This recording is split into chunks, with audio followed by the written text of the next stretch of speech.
It's that time again.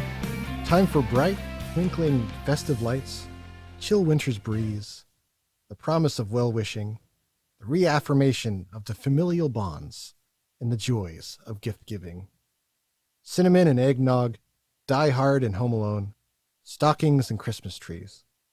It's Christmas time, and I bid you all welcome. Curl up by a roaring fire, kick up your heels, and have yourself a listen. Did Santa leave us a gift this year or a lump of coal? Find out today on Gorman on Gore, Episode 9, Christmas with Krampus. Naughty or nice? There is a Santa Claus. Ho, ho, ho! They want someone to notice who's good or bad. I'm Santa Claus! Punished! The offspring of an elf and a human is neither elf nor is it human.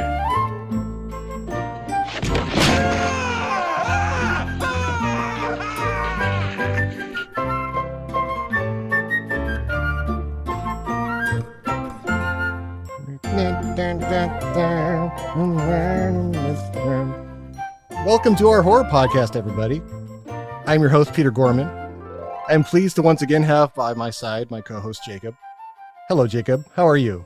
Feeling the Yuletide spirit? Yes.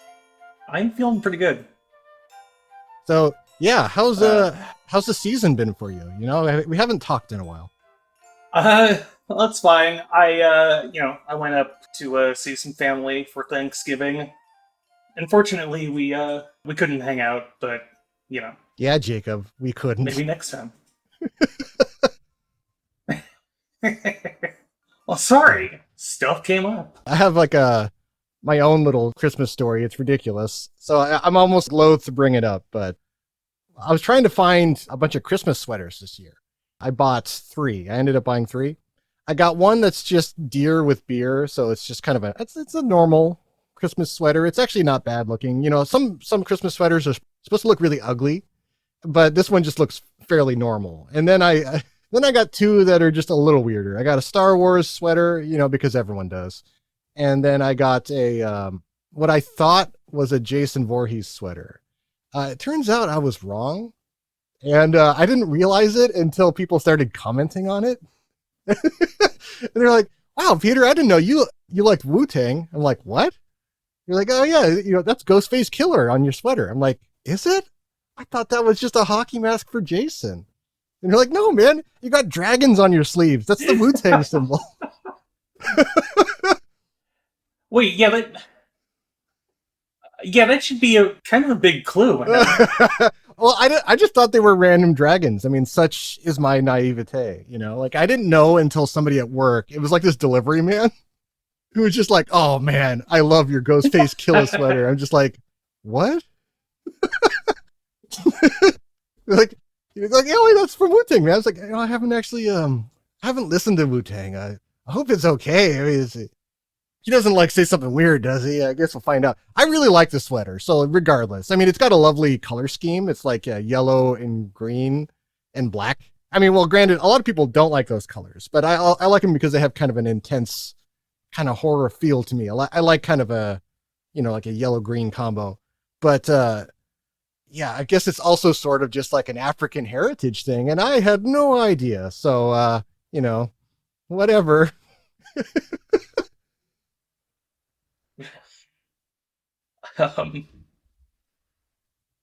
So, you know, it's been interesting for me walking around with that and not really. Like, I'm sorry,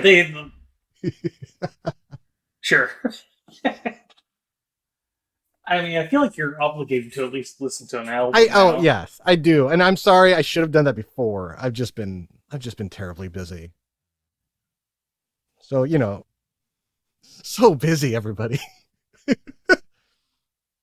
Oh, speaking of Jacob. I'm sorry, but... Yeah, I will. Yes. I will.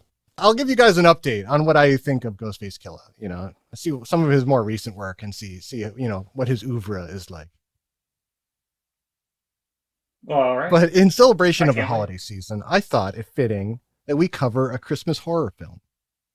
for whatever reason, there are a surprising plethora of choices. We got, you got your Gremlins, you got your Black Christmases. There's 3 of those. Silent Night, Deadly Night, Jack Frost, the Michael Keaton one, and also the Murderer one. The list goes on. But I thought that we should go for something a little more recent. So today, dear listeners, we're going to cover the 2015 film Krampus. And, it's funny. I wrote in my notes, mention the naughty cut in case I screwed it up. I just got the naughty cut in the mail. It just came out. It debuted on December, I believe it was 7th from Shout Factory. I pre-ordered it on December 6th. And so I got it just yesterday, which is the 10th, because we're recording on Saturday the 11th. I'm hoping to get this out before Christmas. I guess we'll see. It just depends on how long this crap goes. I mean, I'm not going to say you disappointed me if we don't get it out by Christmas, but TikTok. Yeah, no, I think I can do it. I think I have it within me. So yeah, fingers crossed to everybody. Because I don't want to get whipped with a birch stick, by Krampus for having not done so. Yeah. Yeah. Speaking of which, I'm going to mention later in the podcast, I'm going to briefly mention some of the Krampus stuff, but not a lot. I do not in the least consider myself an expert on anything Krampus. I think he's great. I love the idea of him, but I'm not from the Austro-Bavarian region. I'm not some sort of pagan from northern Germany. I don't really know much about it. I just occasionally see those YouTube videos of the creepy demons going on parade, and I wish I was there. I will say I found a delightful thread on Twitter relating to Krampus. Specifically, a set of old vintage drawings of a lady Krampus, a gigantic woman beating men with sticks and putting them in her sack on her pack. And let me tell you something. Those guys look pleased as punch. Yeah, I didn't know that was a thing, but now that you've said it, I can believe it. Yeah, that makes sense to me. It's all almost makes too much sense. It's all coming together. All right. So, also, I have to mention, there are several Krampus films. We're doing the good one, everybody. There's a bunch of bad ones. Okay, well, maybe I should just say we're doing the best one. I'll leave our reviews for the end. But yeah, this is the 2015 one. This is the one you're thinking of when you think of the Krampus film. You're not of those terrible ones where Krampus fights Santa and all of that. I don't know, maybe eventually we'll get to those. Or we'll do them all in mass or something, like a Krampus special with all the bad Krampus films in a row. I was kind of thinking that would be a fun thing to do. We'll see. Yeah, I've been debating about that concept about movies that don't quite merit an episode, and so you can just sort of summarize them real quick and be like, well, whatever. You can do everything for a genre or some kind of really bizarre subgenre, some kind of little subcategory or something like that. Yeah. See, I was thinking Bigfoot movies. Oh, you bring them up again. One. Horny rapist Bigfoot. Yeah. They're not all that, by the way, audience. It's not all that, but it's mostly that. It's 60%. It's more more than you think. And I forgot actually. Of course we did. How could we not? Yeah, that's true. I know. I mean, listen, I'm from the Northwest. It's like the Bigfoot capital of the world. And by the world, I mean, they don't exist anywhere, but we talk about it the most. So, yeah. All right, so. Or, oh god, you know what? A bunch of the, off-holiday horror movies would be another good one. Like the ones that are hey, it's Valentine's Day, or it's Easter Day, perhaps even Easter Day. Movies that just have one or two. Well, I don't know. I mean, we could try to save that for when those things actually occur, but then it would be nice to kill them before that, though, just so you're not obligated. You're listen, we already did all the terrible Easter movies. We did Critters 2. I mean, that's kind of what I was thinking. Just knock them out. Yeah. But as soon as we get to St. Patty's Day, though, we're finished because that's all Leprechaun movies, you know, and there's like 7 of those. I'm not even sure anymore. Oh my god, there's so many. Yeah. No, okay. I think we can just say definitively that probably we'll do a Leprechaun movie at some point. We are not going to do some like giant medley of. Well, you can't see, but I'm smiling right now. I mean, you know, I make no promises, but probably not. Probably. I don't know to what depths we will sink, dear audience, you know, for your listening pleasure. Like that horrible Leprechaun remake that nobody likes. I think it was on like the Sci-Fi Channel or something. Yeah, God, that one was like, yeah, it's actually kind of wild how bad that one is. So anyway, before we, like, especially with it, I don't want to get too far off of what we're actually talking about today. So how's about we play the trailer? Yeah, fair enough. All right.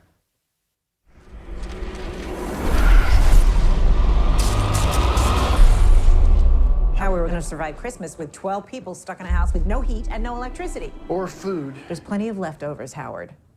Beer it is. It's the weirdest thing. There's no cars, no people. How long can this keep up? He and his helpers did not come to give, but to take.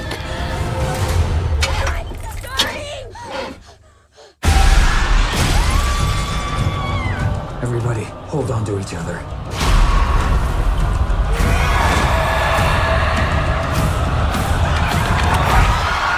He is the shadow of Saint Nicholas.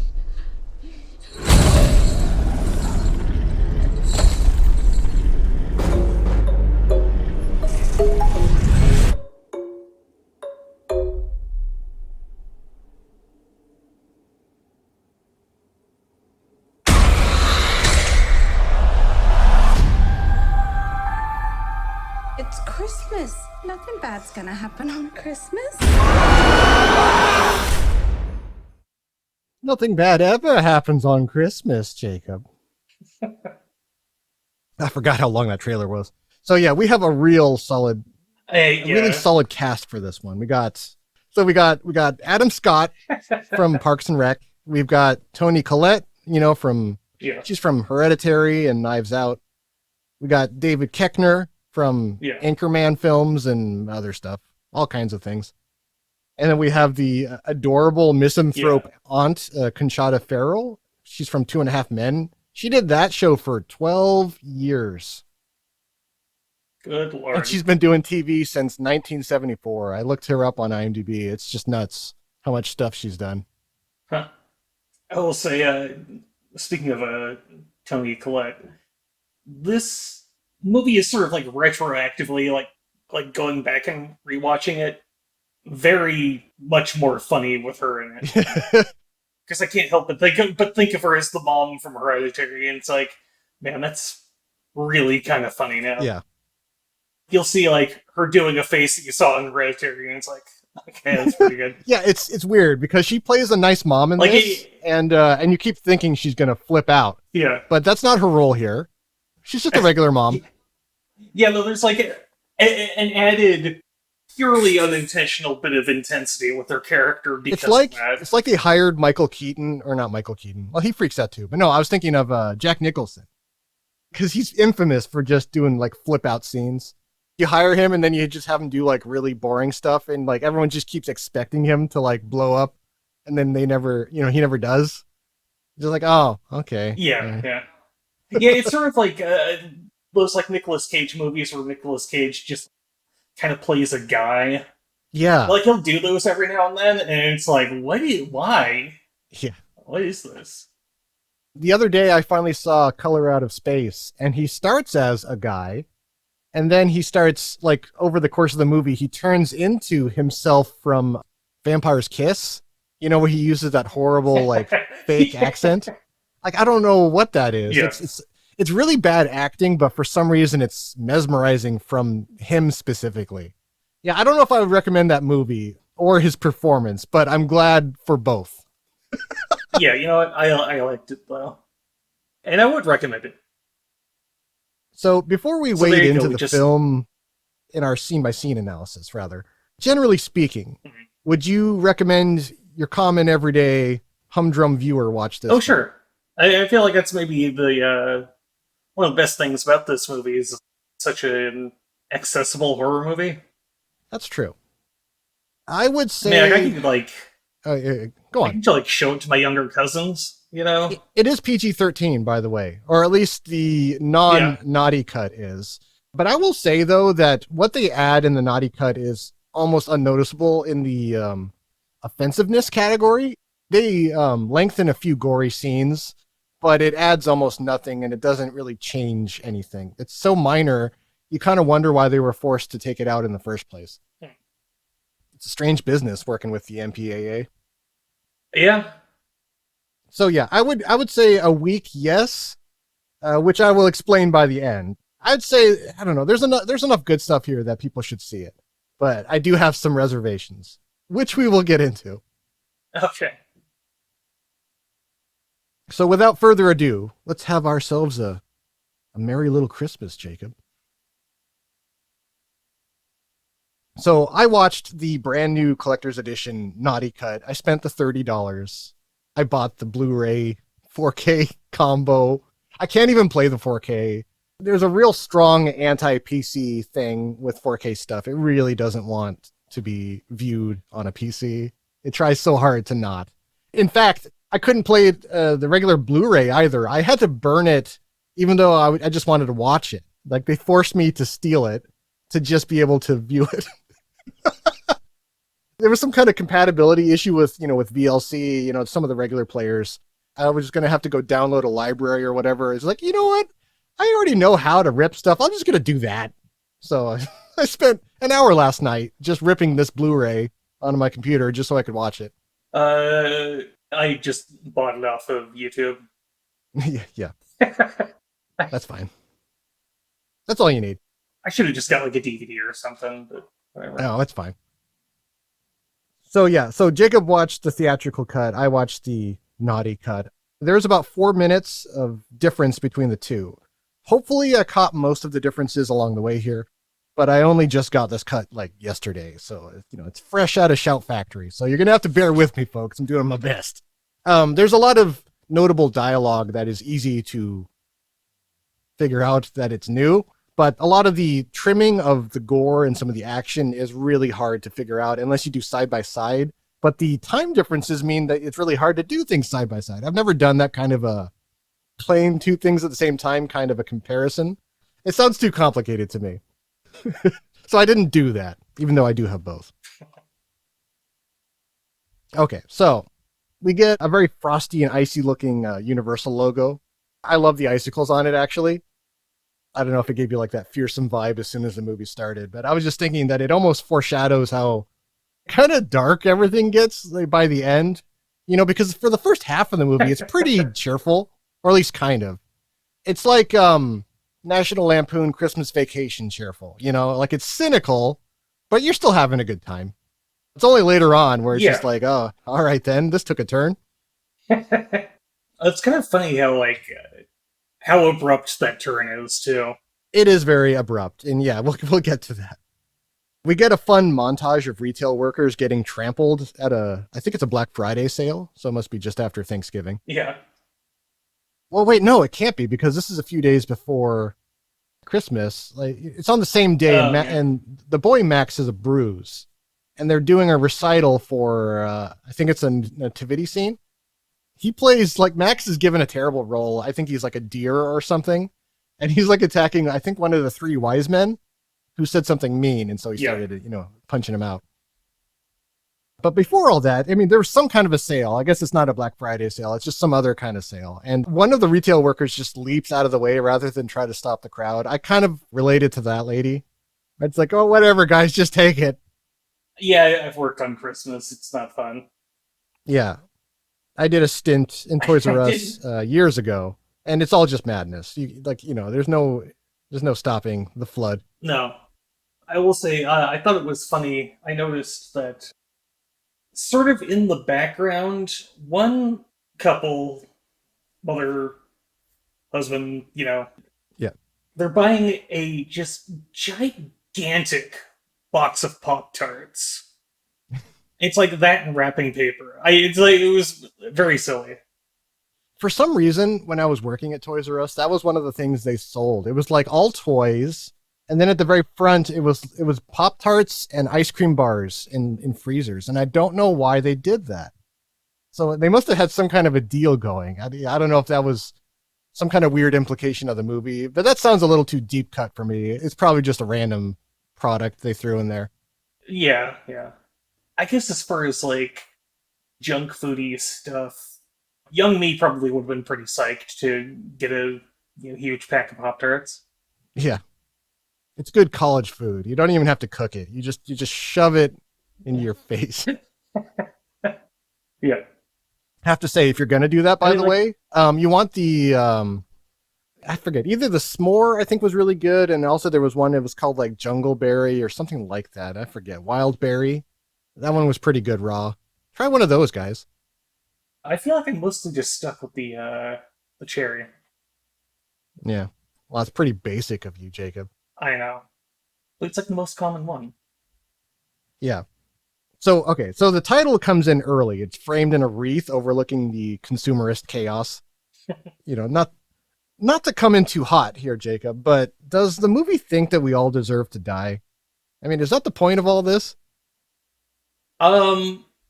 Yeah, I mean, I'm not going to say die, but I do feel there is an undercurrent of none of us are without sin. I guess. Messaging. Yeah, there's such a bleakness to the whole thing. And just yet, like looking down on us with disapproval, I feel like the movie kind of hates us a little bit, Look at these stupid, filthy people trying to buy their packages and forking over their hard-earned money with sad looks on their face for things they don't want to people who won't appreciate it. That's Christmas for you. I don't know. It's So I don't know. I mean, it's a fun little montage, but it is pretty intense right off the bat. I mean, we get fist fights, we get tasering. There's weeping children on a fake Santa's lap. We get some depressed and bedraggled customers. We're forking over money, as you already said. Hundreds of dollars to get crap and just looking real sad while you're doing it. I related most to the kids who were on the Santa's lap and freaking out. I was one of those kids. There was like a blink and you miss it thing where it also abruptly cuts to some smiling old lady. Yeah. Which I feel like in the greater context of that scene feels oddly sinister. Yeah, I don't know what she likes what she's happening. Really, yes. Yes. What are you smiling about? Can't be good. There's a nativity scene recital at this store, I guess. And we have MJ Anthony. He's a boy who plays the son Max. He's getting into a slow motion fist fight with some kids. And his sister Beth is filming and just smiling broadly. Like she is just eating this up. Yeah. You just made my day, Max. I mean, I guess if I saw one of my siblings just going ape shit on someone, I'd probably smile too. Yeah. I really like the oblivious lady who's on the organ because her back is turned and she doesn't know what's happening. So she's just like happily playing. I don't know. I was thinking maybe she's hard of hearing and so she just doesn't notice that there's just chaos behind her. Oh, that might be the lady I was talking about. So never mind. If that is her, then sinisterness withdrawn. I was thinking, well, if that is the lady you're thinking of, I mean, yeah, it's more just, I think she's oblivious and innocent. Yeah. As we find out later, though, the supernatural deities of this film don't care if you're innocent or not. They don't give any kind of a damn. They will pull you down into Krampus hell for any old reason. Max's parents intervene. They pull the kids apart and they take Max home. And when they get there, you see a lovely kitchen amidst a truly enormous amount of pastries and baked goods. Like, I don't know, like 20 pounds of cookies and just sweets and all kinds of stuff. And you see Max's German grandmother just quietly toiling away, making gingerbread cookies. And she's got the, in the background, she's got the classic 1951 black and white adaptation of the Christmas Carol That's the one that people think is the best. It's got Alastair Sim in it as Ebenezer Scrooge. Personally, it's not my favorite. My favorite is the made-for-TV one that stars Patrick Stewart. I like that one because they have a lot of adorable British things in it. Like they boil punch by putting a hot poker in it, and they play their little Victorian games. And I kind of like that weird kind of inside baseball stuff, like learning about the weird lives of uptight British people from the whenevers, the Dickensian period. Yeah. I think they probably just went with the most recognizable one. Yeah. You have a favorite? I don't know if you can think of one off the top of your head. I honestly no. How about the Flintstones Christmas Carol? I forget. Does that one have kazoo in it? Because I don't know if it does or not. That really affects my opinion of it. Because I like the idea. Let's see. It'll go up a star if kazoo is there, because you need that space alien man show. Speaking of which, yeah. Right, no. Another old reference, by the way. I don't know if any child younger than us has actually sat down and watched the Flintstones, but it was a huge thing back in the day. It was the longest running cartoon show before The Simpsons ran for like 30 years. So yeah. And they had a Christmas special where Fred Flintstone plays Ebenezer in a play, and then he starts to act like Ebenezer in real life. So it's got a weird meta thing where like he has to reform himself in the play and in real life, which is very strange. Yeah. Anyway, so we got Max Engel, we got his sister Beth, and his parents, and they all, they're all coming home. They put an ice pack on Max's eye because he got punched. Max explains that he started the fight because the other kid was telling little children that Santa only existed to sell Coca-Cola. I mean, that's kind of true. I mean, truth be told, nobody portrayed Santa better than Coke. I actually own a leather-bound book with illustrations of the Coca-Cola Santa Claus with like poems and stuff, like The Night Before Christmas and, all the classics and carols and whatever. Yeah. I like the concept of it better than the execution. Now that I own it, I was thinking about it. I'm like, oh, I love those Santa faces. But when you own the whole picture, it's just like almost half the picture is the Coke bottle. And it's so consumerist that it's pulling some of the joy away. I didn't think I would feel that way when I owned it, but now I'm just like, oh God, this whole book is just a big Coke ad. The Coke Santa is a great representation, but like nobody wants to hear that or like be reminded of it. No, and he was telling like first grader kids. Yeah. This kid who got punched. And so also Max, as we find out, he's a true believer. He's a little old for a true believer, but he kind of hedges when he explains why he was punching the kid. He's just like, he was revealing it to the little kids. I mean, it didn't need to matter to me, but but for the little kids. As a result of his starting a fight and ruining this recital, nobody wants to watch the Charlie Brown Christmas special with him. Two things. Max just drop-kicked a wise man into the manger, so it's not uncalled for to not let him call the shots. He's in trouble. Oh, yeah, absolutely. And secondly, and perhaps controversially, the Charlie Brown Christmas special, while a classic and probably one of the best Peanuts specials, isn't that fun to watch. I don't think everyone agrees with me on that. Yeah, but I'm not. I absolutely agree. Oh, do you? See, I thought you were about to be like, "Oh, you son of a bitch!" It's on now. No, 100. Like I will extend that a bit further. I think Peanuts in general can just be kind of a bummer to sit through. Well, I mean that's like, the idea. It's supposed to be like charmingly cynical or bleak or whatever. It's just sort of like, oh, it's just my luck that this wouldn't work out, But then that happens to him for everything, and it's just a big bummer. I don't have a lot of patience for that kind of negativity. Yeah. I mean, like I do believe I still do have like a collection of some of the comic strips, and they're fun, they're cute. Even the ones that are depressing, but it's like, I don't know, sitting through like 20 plus minutes of that stuff, it's a bit much. It's not bad. I'm not trying to say it's a bad special. It actually is nice. No, it's got some charm, and it's kind of understated and has an adult feel to it that's actually rare for Christmas specials.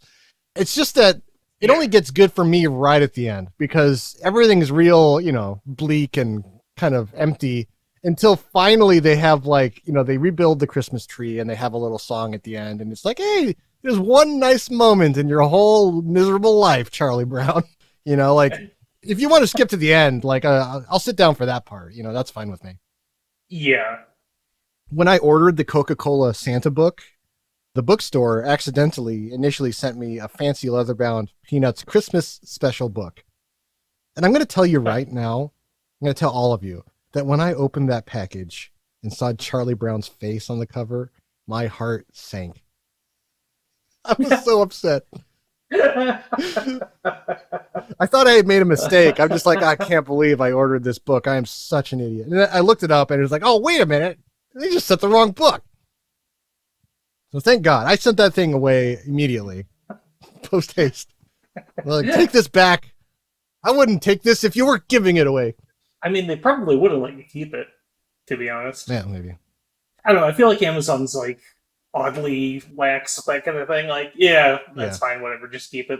No, I did this through a private, I forget, some sort of book service or whatever, Yeah. I do book collectory things, it's one of my many hobbies. So yeah, I've bought things from all across America and Canada and Britain. It's all over the place. I don't mean to crap on you guys if you like Charlie Brown. I'm just not really a Peanuts fan, so Yeah. So in the next scene, we have Sarah Engel. This is Toni Collette. She's the mom. She has a succession of family pictures taken with mall Santas on the wall, but there's only 4. So she's only been doing this for 4 years, including this year, which seems weird to me. Why would there only be 4? Or maybe she retires them when they get too old. But I mean, honestly, I think family pictures are better the older they are, especially if there's a long succession, because you can just see how much people grow up along the way. Or when their life takes a real harsh turn, and suddenly they become really shaggy and disheveled, or their clothes change, people disappear, that kind of stuff. Jesus. I feel like you've convinced me that just doing the most recent ones are good now. when I'm just going to call her Sarah, but it's Toni Collette. When Sarah checks out this latest picture, everyone's standing there and Santa's just checking out her daughter's butt. And it's just ridiculous. And it makes me sad. Good stuff, everybody. Nice start to the movie. I mean, it's funny. I guess. Well, again, it is funny. It's just, I'm not sure what the tone is. Maybe for the whole movie, but even this beginning part, it almost has a tone, but it doesn't quite have one. I can't tell if it's being really negative and cynical, or if it's just being kind of sarcastic and poking fun, but we're all friends here, it's not ultimately pessimistic. I don't know. I get this feeling that they're just being really negative. And I also got that feeling from the other thing that this director did. This is directed by Michael Dougherty, and he made the cult Halloween anthology classic Trick or Treat. That's Trick, the letter R, and then Treat. And that one too it's a big hit with people. People love that movie. I'm kind of lukewarm on it, and I think for similar reasons. I think that movie also has tone issues where it keeps going back and forth between surreal and serious and cynical, and I'm just like, well, can you just choose a tone and just kind of stick with it? It always felt a little, I don't know, a little muddled, I guess. Yeah, I can see what you mean. But you know what movie of his does not have tone issues? 2019's Godzilla, King of the Monsters. Which one was that? Was that the American one that set up all of this interconnected universe stuff? Yeah, it's the sequel where they have all the other monsters and create some kind of monster verse. I want Michael Dougherty to do more things, so I'm happy to know he got to do a big, expensive movie. I'm glad he's not finished. And this movie was a relative success, so I think it's all right. I was gonna say, I feel like all 3 of these movies are pretty well regarded. Yeah, aren't they doing a sequel to Trick or Treat? I know they've been talking about it for years. I don't know if they've actually confirmed it. So maybe. Yeah. I wouldn't be surprised. All you need are like 3 interconnected things, just like 3 short stories. Yeah. But we'll save that for a Halloween podcast. 'Cause right now, this is Christmas, the time of giving and joy and warmth. So yeah. So sad. What was that? I was gonna say, so is Halloween if you think about it. You give candy. You give candy under duress, because if you don't, your house gets egged. I like doing it. And speaking of which, in this movie, it seems to set up the notion that you have to give your faith and love, your loyalty to Santa, or your soul will be dragged to hell forever. Even just incidentally, it doesn't even have to be you. It can just be someone in your family loses hope, and then everyone dies. Like the weakest link brings you all down. Pretty strong message. I'll be real mad, if Krampus shows up to my house, because I'm like, wait a minute. I still have hope in my heart. Which one of you a-holes lost hope? Which one of you did it? Peter, if you reacted that way, I feel like Krampus might have cause to be angry with you. Yeah. Well, we'll get into Krampus's motives or lack thereof as we go along. I'm not sure of what he's thinking about through most of the movie. Yeah. He's kind of a blank slate to me. Speaking of a blank slate, Max and his grandmother seem to have a special bond.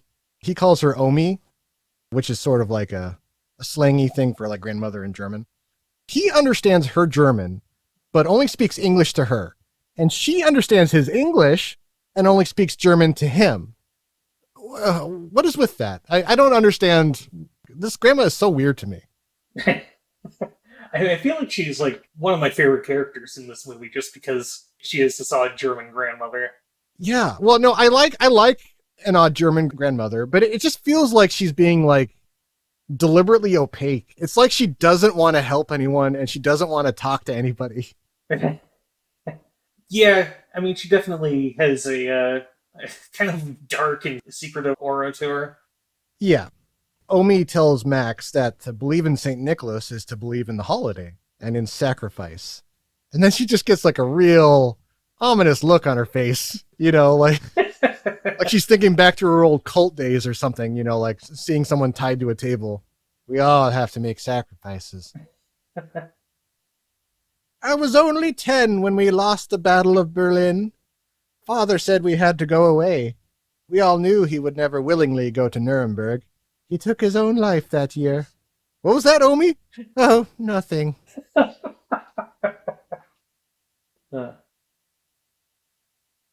That's my first and last Grandma is a Nazi joke. So there you have it, folks. Yeah. We gotta do one. I didn't want to take... Yeah. Oh my god. I worked out the math. She would have been 10 years old. So it works. All right. It works, everybody. Okay, well, I'm glad you did the math on that. We're going to age out soon. We won't be able to make the Nazi jokes anymore because everyone's going to be dead. So this is like the last generation where it's even possible. Yes, yeah. What a bummer that will be for us making fun of Germans. Like what a loss we will all have collectively. Seriously. I can hardly imagine something worse. Yeah. This inconvenience is really bumming me out. I'm going to have to find like new things. I'm going to have to look something up finally. Something other than like 70-year-old data I have about Germany. Look, Peter, don't worry. We'll get something working. Yeah. I don't know. I'll just go over to something about Angela Merkel and we'll just, now that she's gone, like it'll be funny because it's irrelevant also. Sure. Yeah. Okay. So anyway, moving on. Up in her room in the attic, daughter Beth talks to her boyfriend over Skype or something, some kind of video service. He wants to get high with her on a festive Christmas bong, but she regretfully says she'll probably not be able to go visit, even though he only lives a few blocks away. I think he lives like 4 blocks from her house. Mm-hmm. And just so the audience knows right now, minor spoiler, this character only exists to make people separate and die. So, there you go, folks. He's just there to encourage people to go somewhere they shouldn't go and then die. Yeah. Yeah.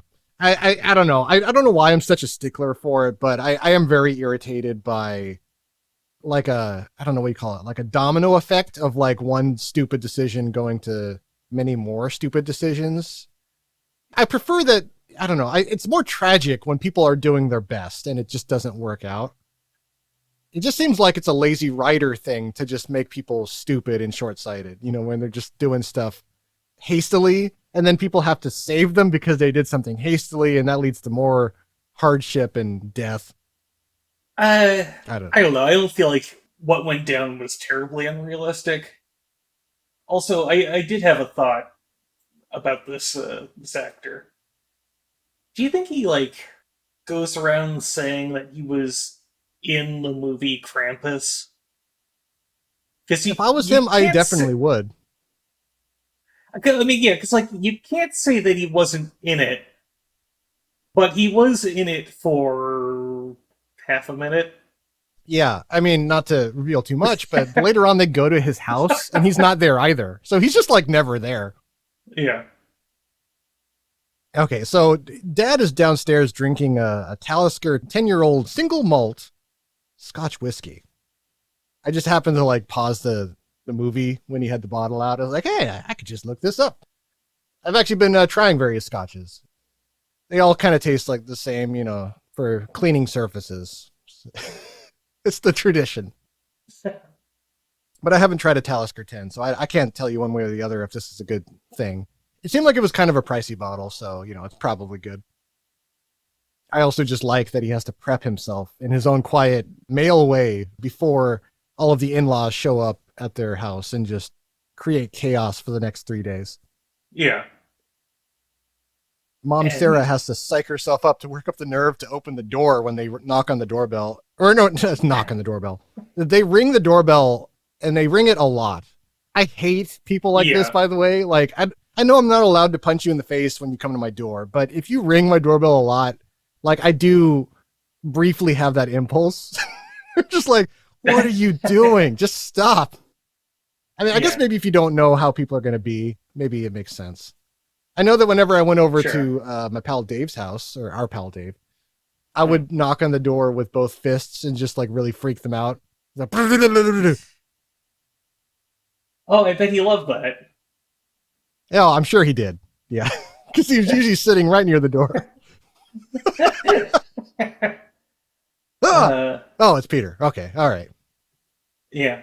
Okay. Also, so, okay. I guess the point of my story, I guess, is that I would have punched myself in the face. Yeah. Although I had a wonderful mental image of someone just really frustratedly throwing open their door and just jamming their finger in someone's chest repeatedly, going ding, ding, ding, ding, ding.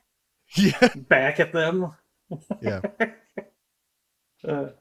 Or you do that neck punch like they do in Training Day, where he just puts someone on their back instantly because they can't breathe. It's oh, I'm sorry. Did you have something to tell me? Don't punch people in the throat. It's real bad. No, yeah. Leave that to Denzel. Anyway, this isn't an action podcast, so we can't really talk about Denzel, except for the one horror movie he's in, and I actually think we will get around to it eventually because I like it.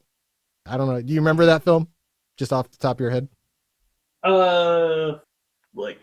Fallen something? No, yeah, that's it. It's Fallen. Yeah. Oh, we'll probably eventually get to that. All yeah. right. They kept it simple, thankfully. Yeah. Okay, so yeah, the in-laws show up. Linda is at the door first, I believe, and she is related to Sarah. So Linda is Sarah's sister. So that is Max's aunt.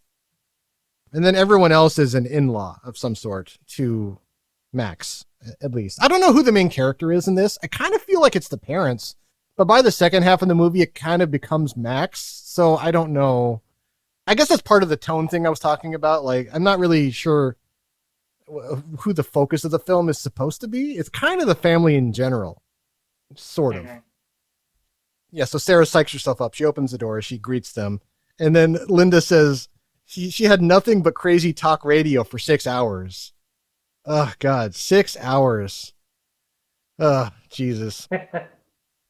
That's a long drive. I mean, I think they're in somewhere in Ohio, so they must live like a state over or maybe 2 states over to have to drive that long. Yeah. Linda comes in, and then we got Howard. That's David Koechner. Then we got Howard Jr., with the slack-jawed mouth. Maybe the most annoying-looking child I've seen in a film in recent history. Oh, God, yeah. See, a thought came to my mind when I was watching that opening scene with him, or the initial scene. I don't know what I would do if I had a kid that just looked like some annoying little, just degenerate. Sorry, I'm sure that child is wonderful in real life, but I don't know, if that was my son, I would be like, oh, God, I don't know. Yeah. Later on, you do hear David Koechner, Howard. He says he's trying to build him up to be a lineman. So he wants him to become a gigantic man, that can take people out in football. Yeah. But right now, he's a pudgy little boy with like a loose, slack-jawed expression, just blank-faced. And he'll just stare at you and not respond to anything you say to him. I mean, it's barely acting, but it is really funny. Yeah. It reminds me a little bit of those kids at the beginning of Home Alone, when Joe Pesci's trying to talk to them. Hey, you guys going on a trip? Yeah. Where you going, kid? Yeah. Because, that would really frustrate me. So anyway, yeah. So Howard Jr. walks in, and then the 2 daughters come in, Jordan and Stevie. They're both in war camo and varsity jackets. One of them is in lacrosse, and the other one's in wrestling, it looks like. And they both got varsity, so I guess they're doing pretty good. Mm-hmm. Oh, and we also have Rosie the bulldog in an elf outfit. I felt really sad for that dog. Yeah, it's a cute dog, but I've heard that bulldogs are supposed to have been bred. They're supposed to have been bred to do something. Yeah. But when I look at a bulldog, I don't feel like they've been bred to do anything. Like they're so small. No. And weak looking. I don't know. I feel bad for them in that way. Yeah. No, I know. I mean, it's sort of, it's like the pug situation where it's like, it's cute, but I mean, stop. Yeah. Late to walk in the door is Sarah's aunt, Dorothy. So that would be Max's great aunt, I believe. This is Conchata Farrell. I originally wrote, she's super fun in this film. And then she says some racist stuff later. And so I'm just like, I don't know if I should say that. She can be fun. But I'm not going to just put like a blanket praise over her because some of what she asserts later is a bit questionable. She's a nasty misanthrope. She's a grumpy old lady. You can tell she spent years never learning how to socialize or, I don't know, acclimatize to other people and their opinions and thoughts and feelings. So she kind of just says surface thoughts, and it's usually a bit aggressive and confrontational. I don't think she's all that bad, and I think there's something interesting about that. Later on, she does start to show some regret. But it's way too late in the game. Like she burned some bridges pretty early on, so it's hard to come back from that. Yeah. Oh, yeah. One of the first things she says is, "Oh, my Lord, it looks like Martha Stewart threw up in here." That's a pretty good line, though. So. Yeah.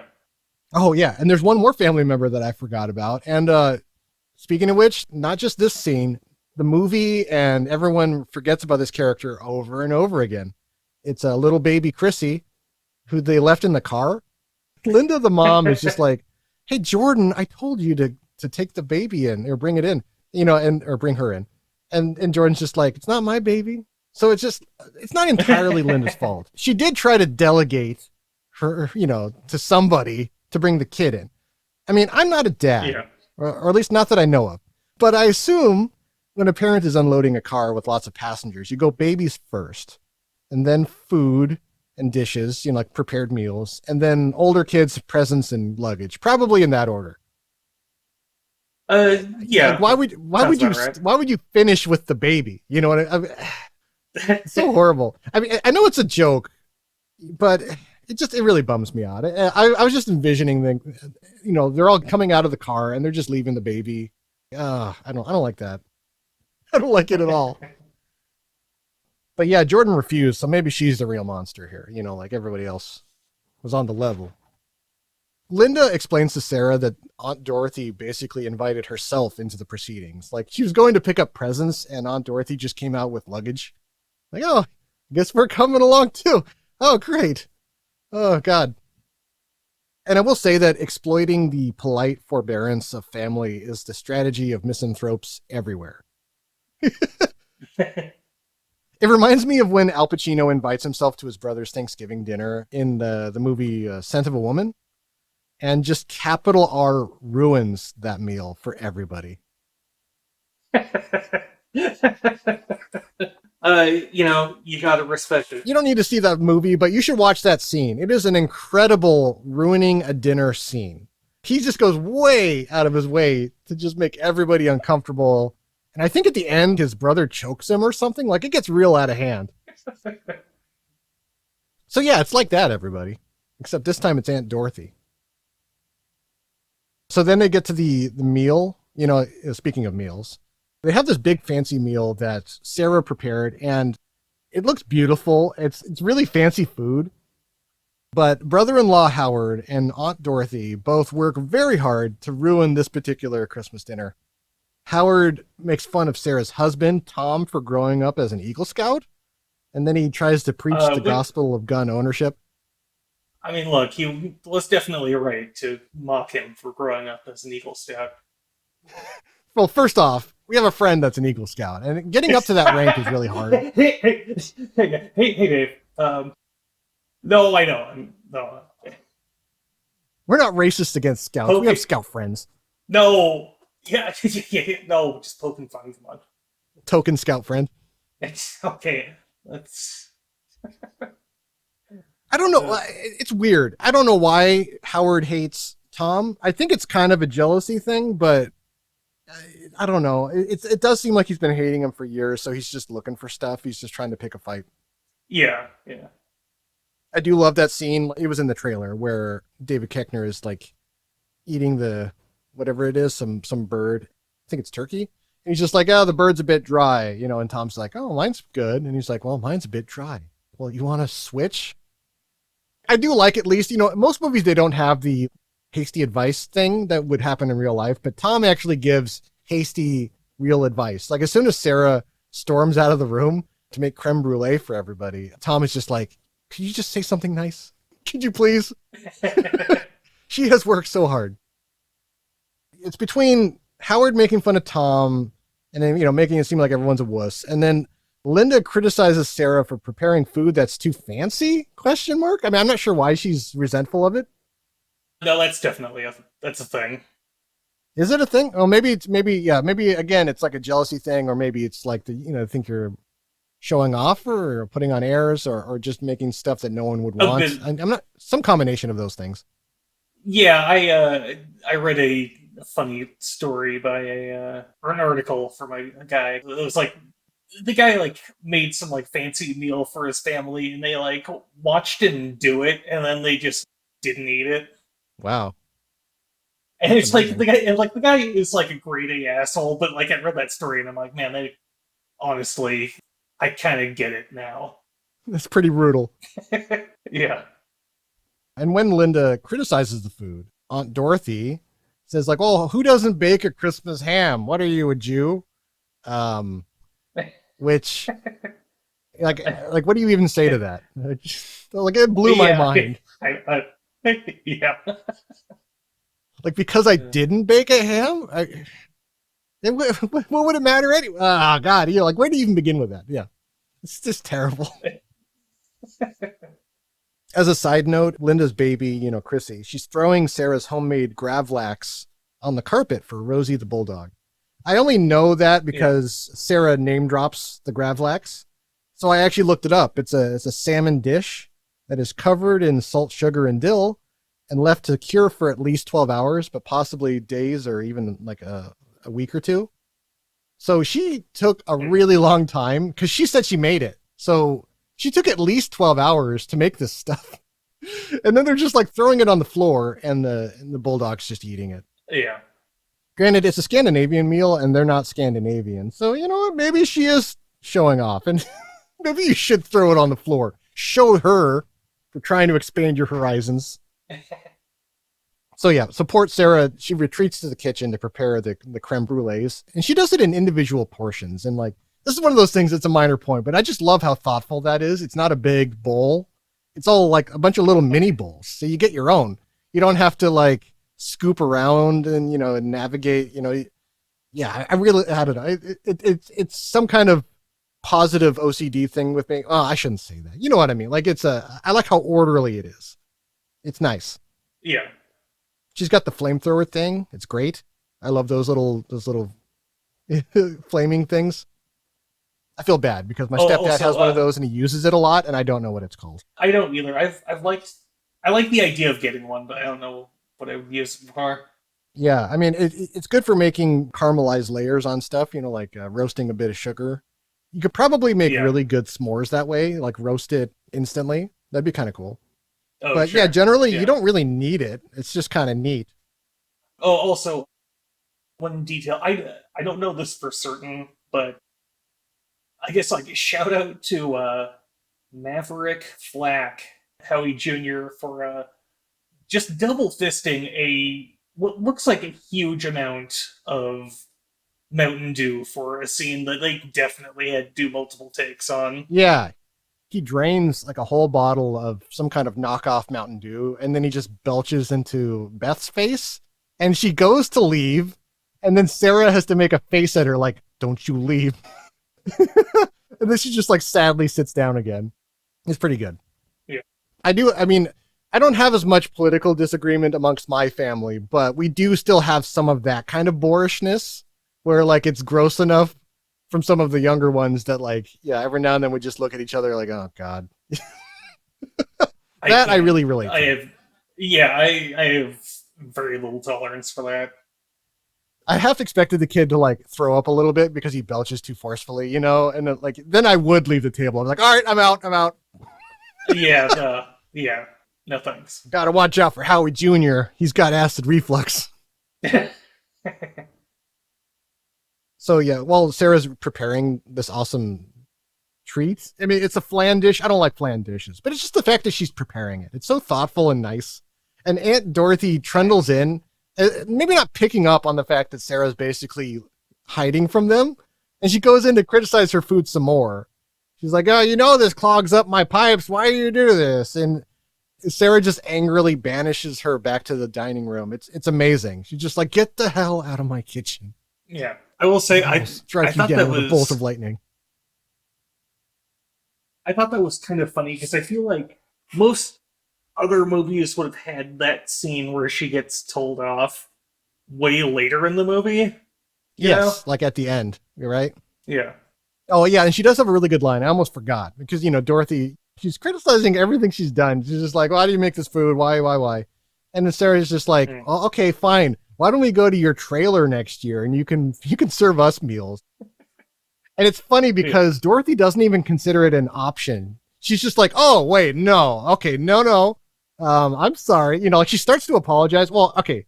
I don't know what she says because she gets cut off, but she looks like she's right about to express some remorse. Like she just doesn't realize how thoughtless she is.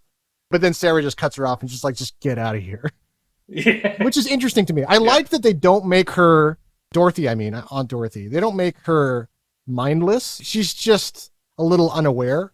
People just haven't really discussed these things with her. They've been tiptoeing around here for years. I think you could train Dorothy to be hospitable, but it would just take time and nobody wants to do that.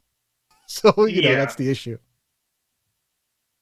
Back at the dinner table, Stevie and Jordan have managed to steal Max's letter to Santa out of his pocket. And then they just proceed to read it out loud to the whole table while everyone's staring at them and does nothing to stop them or anything. Like I was so shocked that the adults everywhere on the table would just allow that to happen. You know what? I want to see how this plays out. I mean, look, on a certain level, I get it. I mean, No, okay, listen. Sometimes yeah, you just want to see. I would like to You know wanna see something play what's in out. the letter. You know what I mean? If I was there, I would want to read. I would want that letter read. But you know, selfishly. But Yeah, as an yeah. adult, as a decent person, you can't allow it to be read. You have to stop it. I guess you're right. Yeah. Listen, guys. We all want to know what this boy wrote about us, but come on. Yeah. It's such a sweet letter. That's what's so great about it. It's like it's supposed to be a hugely humiliating thing, you know, for these girls to read a letter that he wrote to Santa out loud to everybody. But he's super nice. He's just like, I wish my parents would fall back in love, and I wish that Howard and Linda, you know, had an easier life. And you know, I wish that Howard wouldn't wish that his daughters were boys. And when Stevie reads that, she gets so mad. She's just like, screw you. He doesn't want us to be boys. That Stevie girl being mad about that dug up an old, buried, awkward memory from my past. I was hesitant about whether I'd bring it up on the podcast, but I guess I will. Oh, God. Yeah, well, yeah, you have to now. Okay, well, this isn't my awkwardness. This is someone else's. So I won't name names because it might embarrass them. Oh, yeah. I used to go over to a friend's house a lot in the neighborhood. And that friend's house was the nexus of all of the local drug activity and a lot of the vandalism and crime and stuff. I was the good friend. I was the friend that was allowed to stay longer because I was nice and all I wanted to do was play video games. Or at least I characterized myself as nice. Like, I don't know. I don't know what they thought of me. But but I was orderly. I didn't do anything wrong. I was polite. I left when I was asked, that kind of a thing. But some of their other friends were really unruly. I only explain that because otherwise it's hard to explain what happens without that context. So, they trust me. That's what I'm getting at. Over the years, they grew to do so. And so one of the two brothers during a drunken party made out with a local girl. And she was actually a very sweet girl. I don't remember her name, but she had red hair and she was in army camo all the time. And it was 100% one of those, like, the dad wanted a boy. And so he just puts all this boyishness on the girl. But she was actually really nice. It was just like, I don't know, she was just growing up and she didn't know like what to do with herself yet. And so they made out. And then she went back to his house the next day to find him. She wanted to talk about it or figure something out. And he didn't want to talk to her. So my neighbor called me. He called me and he's just like, I want you to get this girl out of my house. And I'm like, what? He's like, yeah, I got drunk. I made out with her. I don't know what to say to her. Could you please just, get her to leave? And I was just like, I don't know, I guess, like he was hiding somewhere, basically waiting for her to leave. And so I had to go. And I did. I went over there and I gave her the "it's not you, it's me" speech on behalf of my friend. It was the saddest moment in my life. I felt so bad for her. Oh, God. Good Lord. I was as kind as I could possibly be. I was, but there was no, there was no salvaging it. It was horrible. What a strange story that was. Yeah, God, I don't think I could do that for someone. Or to someone. Good God. Yeah. Yeah, I feel bad because I think I liked her as well, and I think she also liked me. So that also made it even weirder. That like I had to be nice to Oh, man. I don't think I ever saw her again. I think if I had, I might have actually tried to strike up a relationship or something. That's a dangerous thing to say. But, it's at the time, that's how I felt. I'm just telling the truth here, And so, Sure. because of that, like I said, I was trying to be as kind as possible. And I understood how stupid my friend was being. And I was basically throwing him under the bus because he deserves it. But, but I had to just be like, well, listen, you got to go home, that kind of a thing. I don't think he meant to do it. And yeah. Sad story, everybody. I totally forgot about it. And then this movie dredged that out of my soul from years and years ago. Okay. That poor girl. Peter, I will say this. The second you agreed to do that, you ended any possibility of coming back afterwards and saying, like, Hey, I know that I basically broke up with you, but, like, what's up? Yeah, no, I know. You know? That was probably why she never surfaced again. I think she was just done with everybody. And I can't blame her in the least. So, yeah. That's a bummer. It was, I don't know. You know what?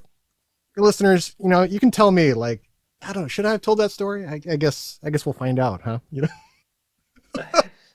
It's a weird one. I had some interesting neighbors.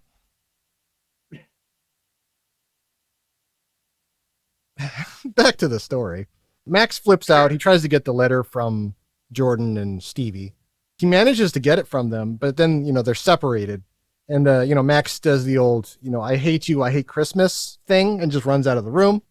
And it's like right as Sarah's coming in with the creme brulee. So she doesn't know what's happening. And she's like, I hate you, I hate everybody. Which is pretty funny.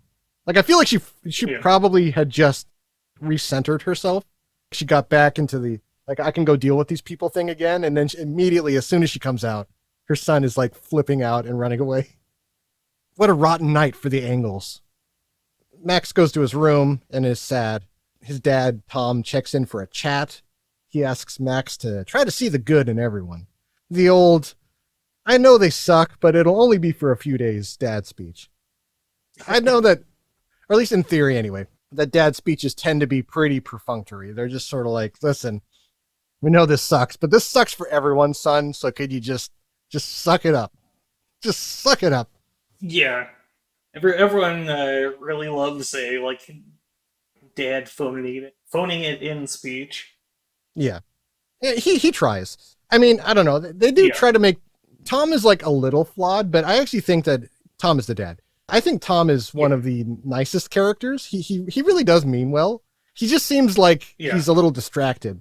I mean, they say that he's constantly working, and I think that his career has, like, consumed most of his consciousness to the point where he's a little surprised by the thoughts and feelings of his family. He's just like, I didn't realize all of this was going on. So Max seems to be calmed by the talk, but after his dad leaves, he tears up his letter to Santa and throws it out the window. His letter flies up into the sky rather than down to earth, as one might expect. I mean, I feel like that's the indication right off the bat. Like, I don't think this is going to end well for any of us. A big wind builds up and knocks out the power all across the neighborhood.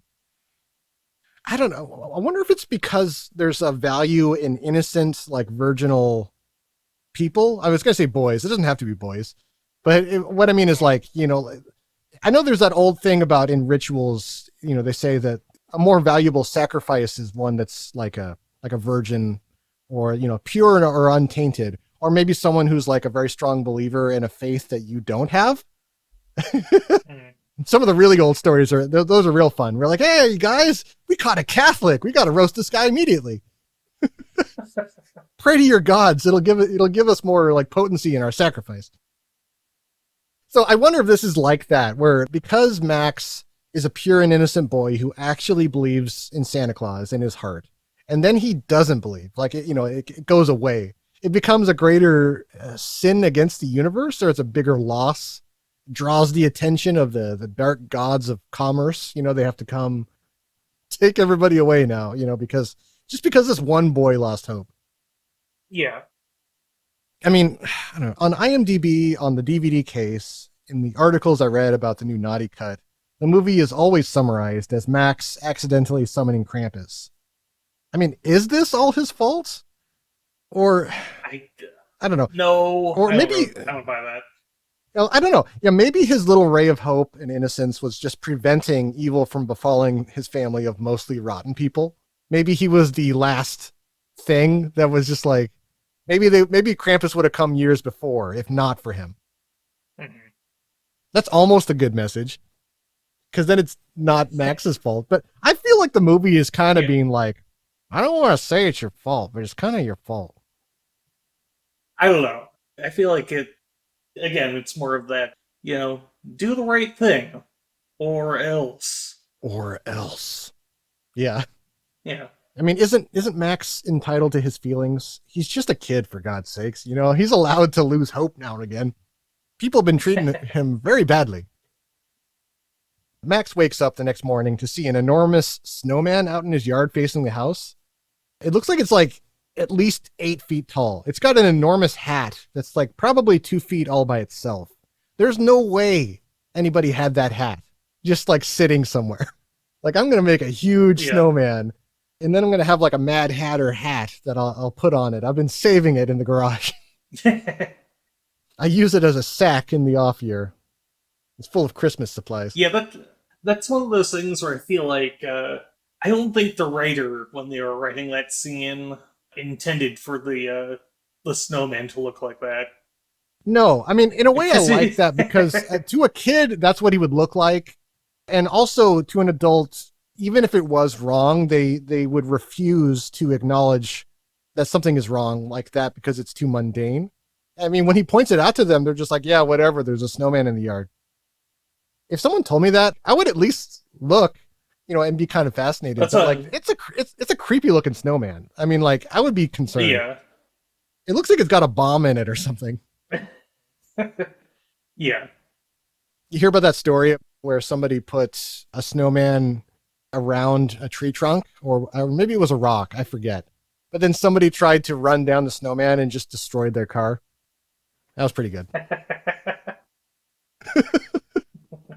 That was like some Looney Tunes stuff. Yeah. I mean, was it on the street?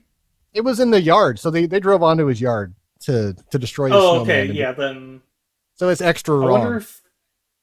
Yeah. It must have been a very flat place, like Kansas or something. Some place where you could veer off the road really easily. Yeah. I wonder if that's something that's happened to that person before, and they're like, all right, next time. Yeah, next time. This one's got your name on it. And indeed it did.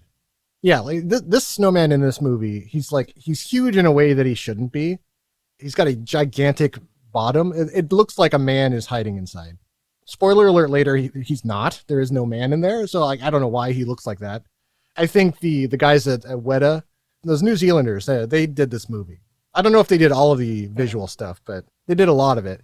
So I think they're just like, I want to make a creepy snowman. You'd be like, I'm not sure if that's what it would look like. Like, nope, that's what we're doing. 10 feet tall, an enormous hat. Oh yeah, I love this DHL driver that shows up. I forget if they even have DHL anymore. I feel like it was one of those services that was fading out, but you know what? I'm gonna check. I don't want to, hurt my reputation by saying something untrue on a podcast, everybody. Let's just look at it. No, it still exists. Okay. I must be thinking of another one with a similar name. Anyway, one of those doesn't exist anymore. But anyway, yeah, this driver shows up with like a gift basket, and Linda and Howard go to the door to accept stuff for the Engel family. Like, it's not their house. I don't know why they're doing that, but Howard's all like real scornful of it. He's just like, why do rich people get all the free stuff?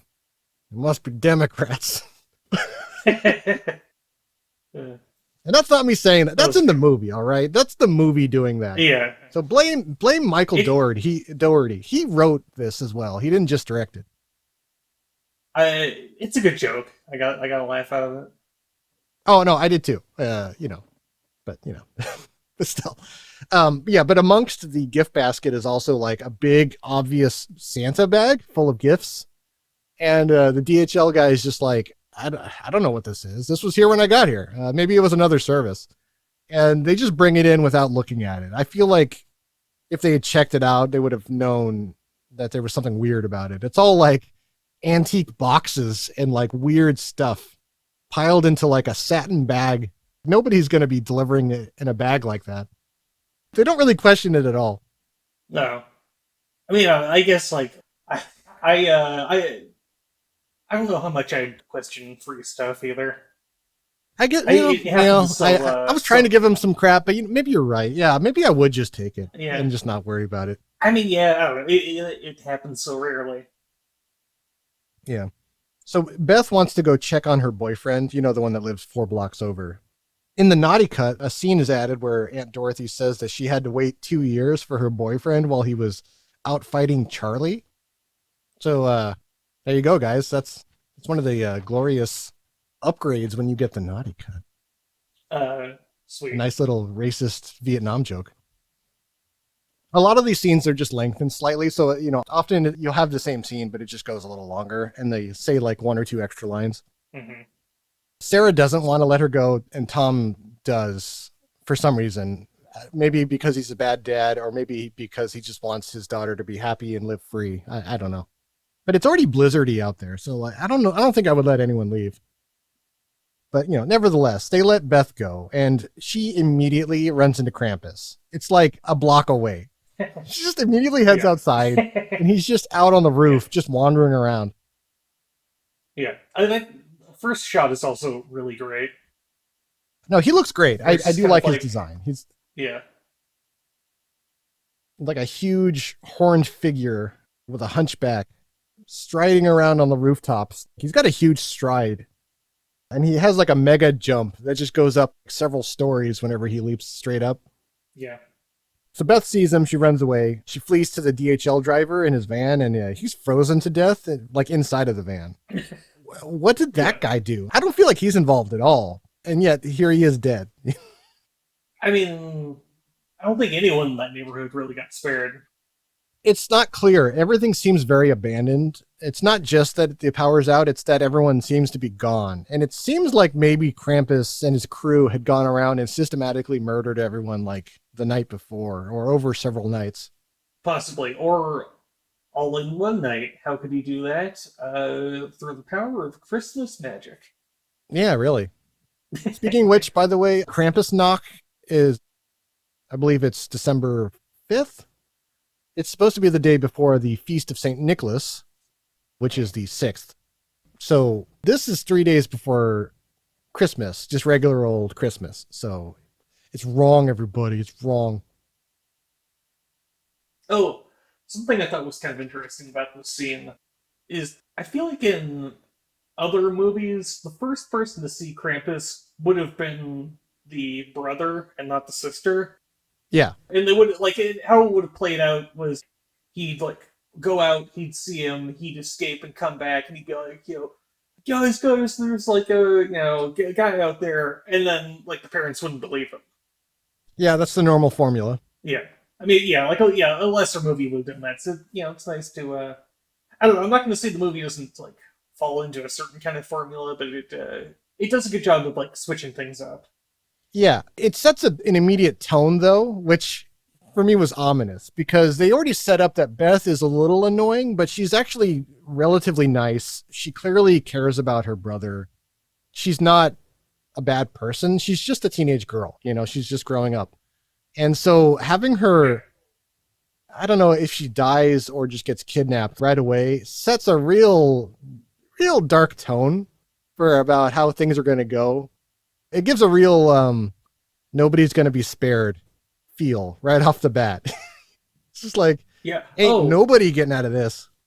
So that's something that's kind of interesting. I assumed that in the naughty cut there would be because that top-down shot where the car is shaking and she's screaming as she's getting attacked. I assumed that in the naughty cut there would have been some CGI blood or something. No, there isn't any of that, unfortunately. Yeah, she hides under the van, and it's like the T-Rex in Jurassic Park. She's trying to keep the Krampus from detecting her, but it doesn't work. And so he leaves, but he leaves a little Jack-in-the-Box, and it comes out real slow, and it's got a creepy clown face, and I guess it eats her. But, I mean, as you find out later in the movie, I think they're more like capturing devices. They just swallow you whole so that they can bring you somewhere. Or at least I hope that's what's happening. Maybe they are dead inside. I don't know.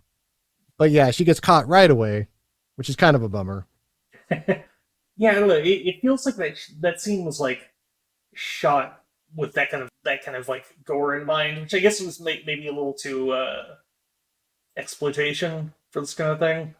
Yeah, maybe. I mean, they were going for PG-13 when they did the original cut, and in the new cut, they haven't added anything. I think they might have added a little more sound effects, but I'm not clear on that. I think that they were always a little silly sounding. Later on, there's parts where people get bit. It never sounds like the wounds you later see. It always sounds way more elaborate, and there's way more ripping and shredding noises. The sound guy took a lot of liberties on those noises. Yeah, there's like we'll talk about it when we get to it, but there's one scene where when I first watched it, it was like I was a little unsure what happened to the sister, but I'm like, oh wow, he's just dead. And then it's like, oh no, he's just like he's fine. Yeah. But it was just the noise they used was like such a like visceral, like crunching noise. I'm like, oh, that guy just got snapped in half. Yeah. Was there something that she said or did that made her deserve that fate? Maybe Krampus and his minions have very little rhyme or reason to what they do. Maybe they just kind of take whoever. Like once they're summoned, they don't care. Like they don't make moral judgments. They're just like picking off whoever they can find. I don't know, maybe. But maybe also she should have stood by her brother more. She did want to leave to go smoke pot with her boyfriend, but I mean, like that's pretty normal. I mean, if I'm being honest about it. A lot of people do that, and I don't feel like they all deserve to die because of it. Well, I mean, Krampus also probably hates it when people smoke weed. Yeah, I bet that's like his pet peeve. So, I hate that smell. Yeah. Back at home, Max discovers the huge snowman is closer to the house now, and a second one has appeared. Can I just say that I love creepy snowman stuff? I wish more of this movie was about the ominous movements of snow people. I would love just a whole movie of that. Peter, what if I told you that there is a movie that's that? It's a little horror movie called Jack Frost. Oh, God. See, I was hoping you weren't going to say Jack Frost, because I have seen that, and it's terrible. No, I want something really... almost like a gothic horror, like you would need to have a really big lawn or a big area around a house, and like very slowly weird figures would just gather around the house, and it doesn't make sense. I think that'd be really neat. I actually own a silly horror game on Steam called Frosty Nights. It came out in 2017. You play as a little boy who is in his room and he has to stay up all night melting snowmen who are breaking in with a hairdryer. And it's one of those, what do you call it? It's one of those Oculus type games where you can only deal with the stuff that you're facing. So you have to turn and melt snowmen in time before they kill you. It's pretty cool. I need to, what's the name of it? There was a, oh, okay, all right, I think I got it. It was a horror anthology anime called The World Yamizukan. And one of the first episodes, it's about a kid who makes a friend with an adorable magical snowman. All right. Who eventually it is revealed to be a terrible, abominable snowman monster who kills his family, and I think the kid falls off a cliff to his death or something. It's like really brutal. Wow. That's pretty intense. Yeah, I know. It was pretty fun. There was also I don't know why this made me think of this, but there's an old Stephen King story. It was one of his short stories. And it was about a car that's like in a guy's yard. And over the years, it gets closer and closer to his house. It's like a wreck of a car, like embedded in the dirt. It's all rusted out. And it's still moving over time, and they couldn't explain it. But then one year it gets too close and the guy dies because they find the car like crashed into his house. Like it had just flung itself in at some point during the night. I misremembered the shirt. I have it here in front of me.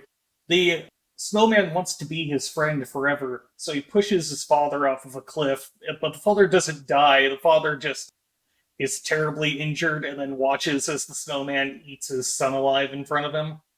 Oh. Wow, that's actually worse than your original description. Yeah, that's a huge bummer. Holy cow. Yeah. You'll be a part of me forever now. Yeah. I should rewatch it, but it's like... Anyway. Okay, so we get a little scene with Tom and Sarah, the mom and dad. They're sitting together, staring out a window, worried about their daughter, Beth. Tom's been working so much lately that the marriage has sort of fallen apart. And they have this really sad little humanizing moment, where they just say that they miss each other. Mm-hmm. And, it's a nice little thing, but honestly, though, it doesn't really go anywhere. The movie doesn't have time for that. So they just kind of bring it up and then that's it. You never get any conclusion on any of that. There's just not really time in the midst of a Krampus. No. Yeah, I mean, I'm glad it's there. I appreciate those little touches. Yeah. And then some of this is a little longer because of the naughty cut. So you'll have to tell me if you recognize what I'm talking about in these next couple of scenes. Because it's talking stuff that isn't terribly necessary, but I think it was lengthened a bit. So in the next room, Omi has been maintaining the fire for the rest of the family. She's been keeping it up nice and hot. And then in what I believe to be an added scene, Aunt Dorothy says if she was a homeless person out in this cold, she'd just kill herself. She even does the, the finger across the neck thing. I think I feel like you would have remembered it if you had seen that. Yeah, I don't know. A bit like that's also like such a blink and you miss it kind of a thing. Yeah. It's just in between when Tom, the dad, walks into the room and enlists Howard and his mighty truck to go look for Beth.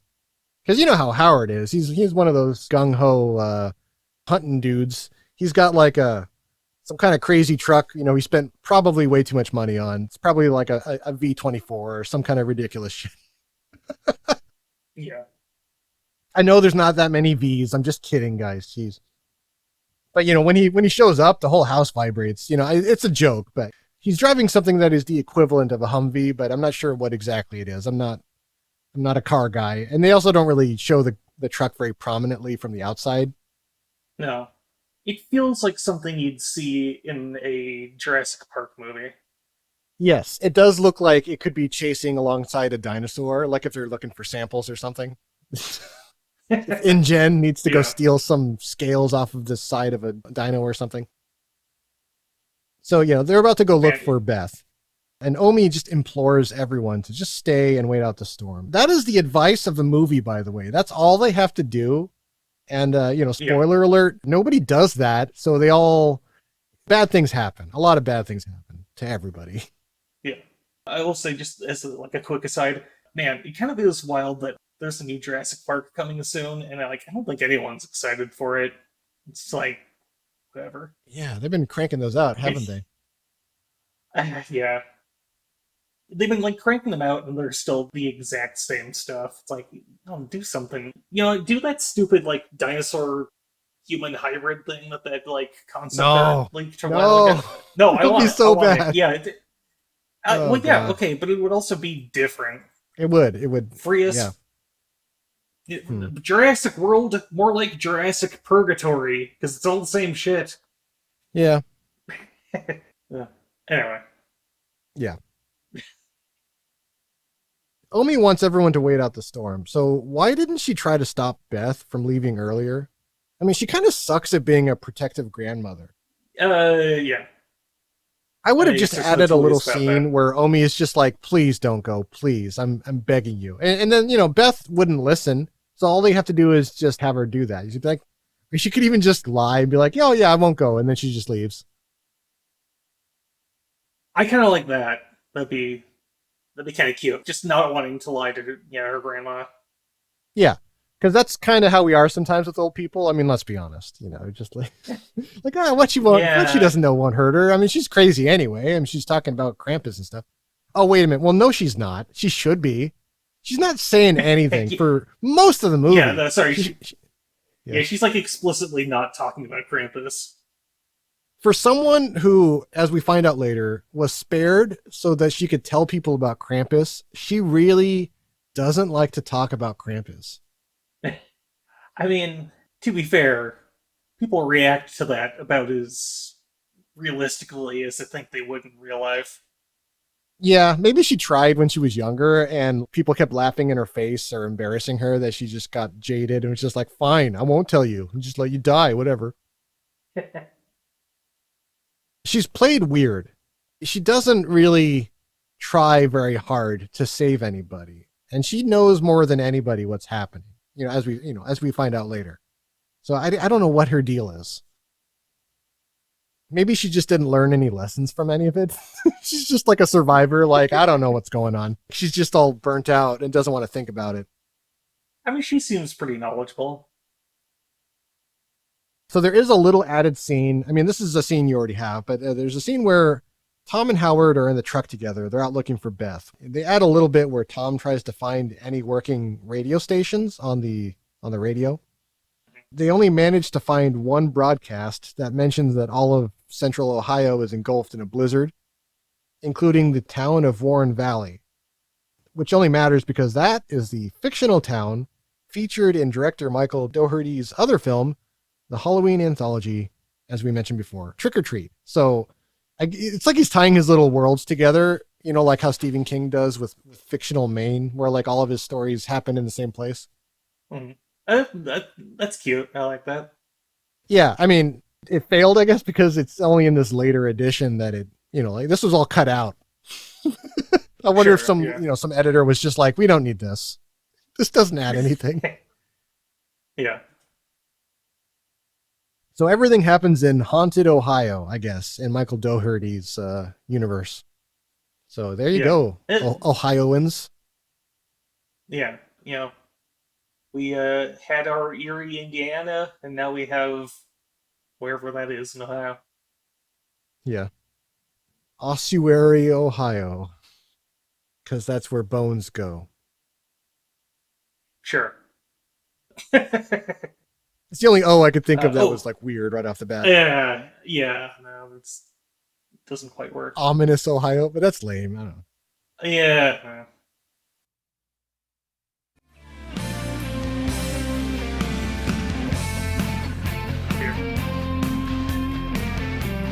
Oh no, I'm playing some nice guitar here.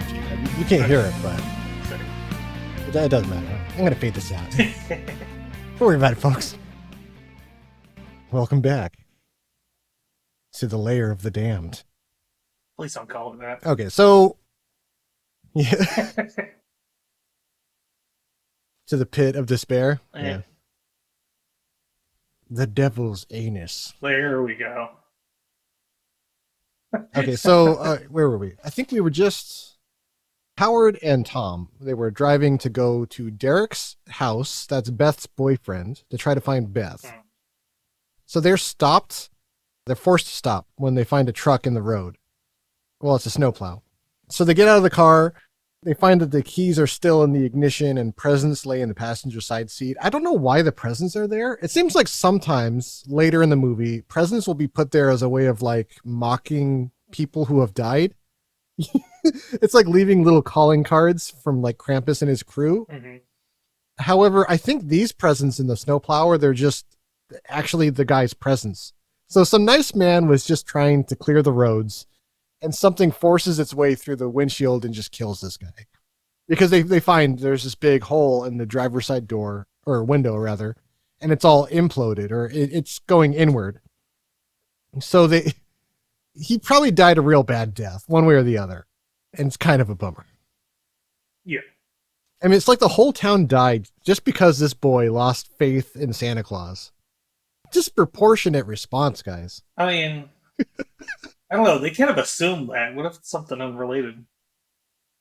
Yeah, it could just be that it just happens for no reason at all. It just shows up. I almost feel like if they did... You know, like the boy's just like, I'm so sorry, Krampus. And he's just like, who are you? I was just here, man. Yeah.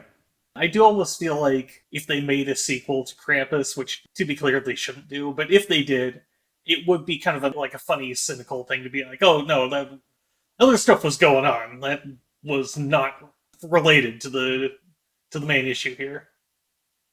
Can I just say I hate it when people do that? They make a bad joke of the plot of the thing that made it famous. I've had like games and things do things like that too, where they're just like, oh, that whole thing, oh, that didn't matter. You know, like they just make a little joke about it. God, what offhand? I'm kind of blank. Okay, well, I can think of one. See, I didn't want to bring up my nerdy, gaming stuff, but in the original Fallout, you're saving the vault with a water chip that's defective. And then later on, they're just like, oh, that didn't matter at all. There was water chips everywhere. You're just looking in the wrong place. Ha ha ha. Isn't that funny? You went to all of that trouble for nothing. Ha ha ha. I mean, I guess that feels very Fallout, though. Yeah, I mean, that's whatever. That's a post-apocalyptic game, people who don't play video games. Yeah. They're still making them, so you should know what it is, or at least be aware of it. Yeah. Bethesda has taken that title and is just going to ride that hog all the way to hell. I feel like they kind of already did with that last one, but I don't know. They could maybe do worse.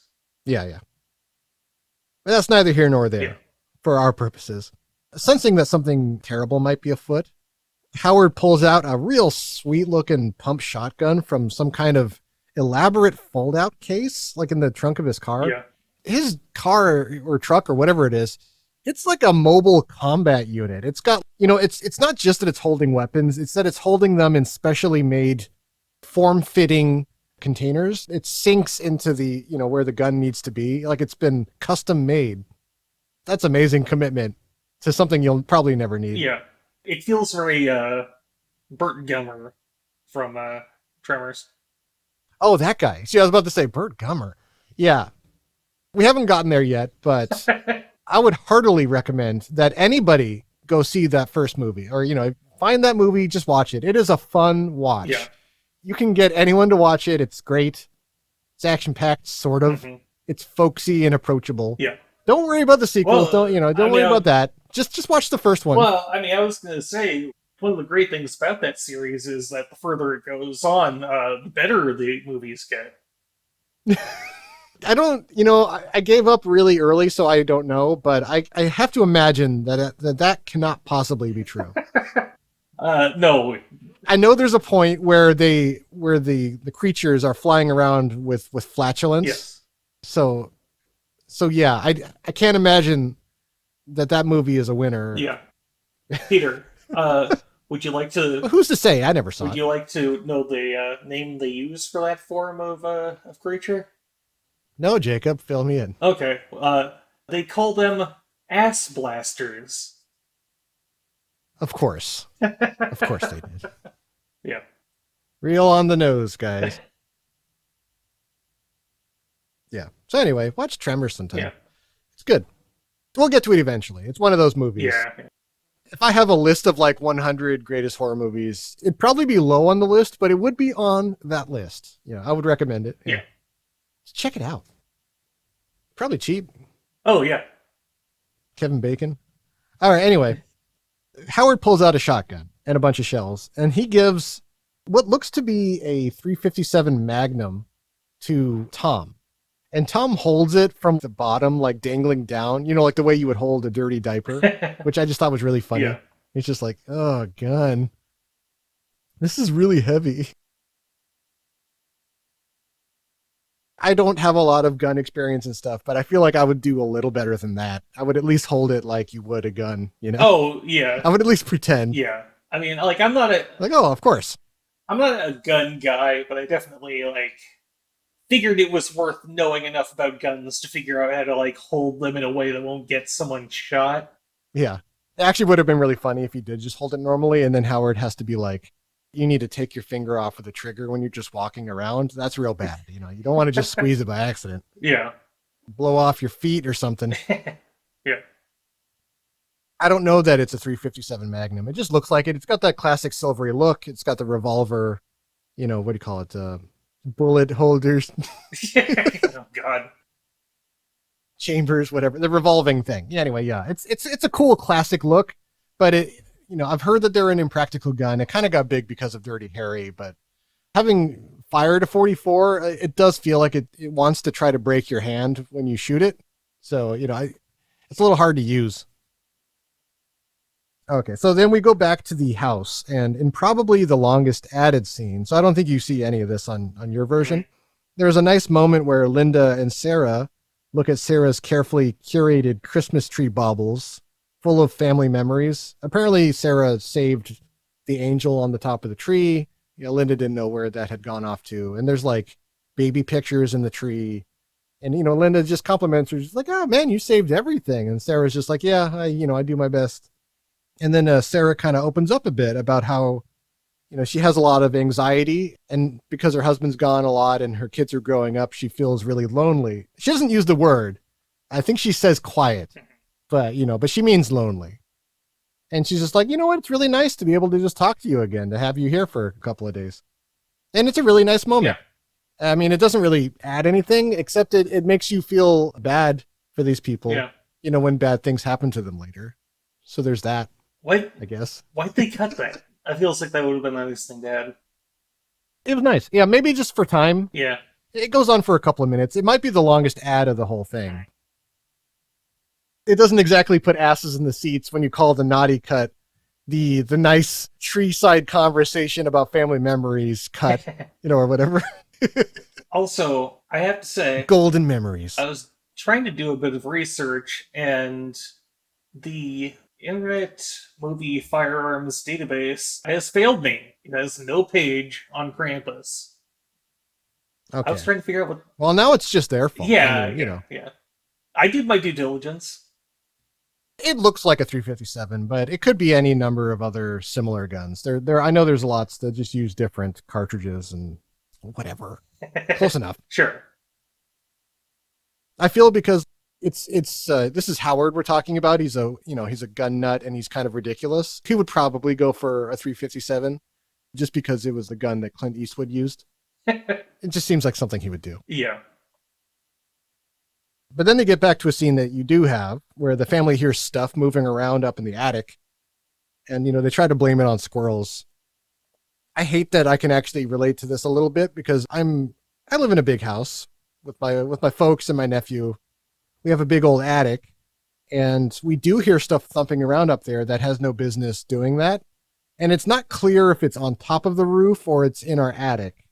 And on different occasions, it's been both. So, at one point or another. And so every time I hear something thumping around, it just makes me real unhappy. Because I don't want to go up in that attic. We have kind of a creepy attic. It's hard to get into. And we've had some bad stuff. It's happened up there. I don't know. Did I ever tell you about that story about the rat we found up there? No.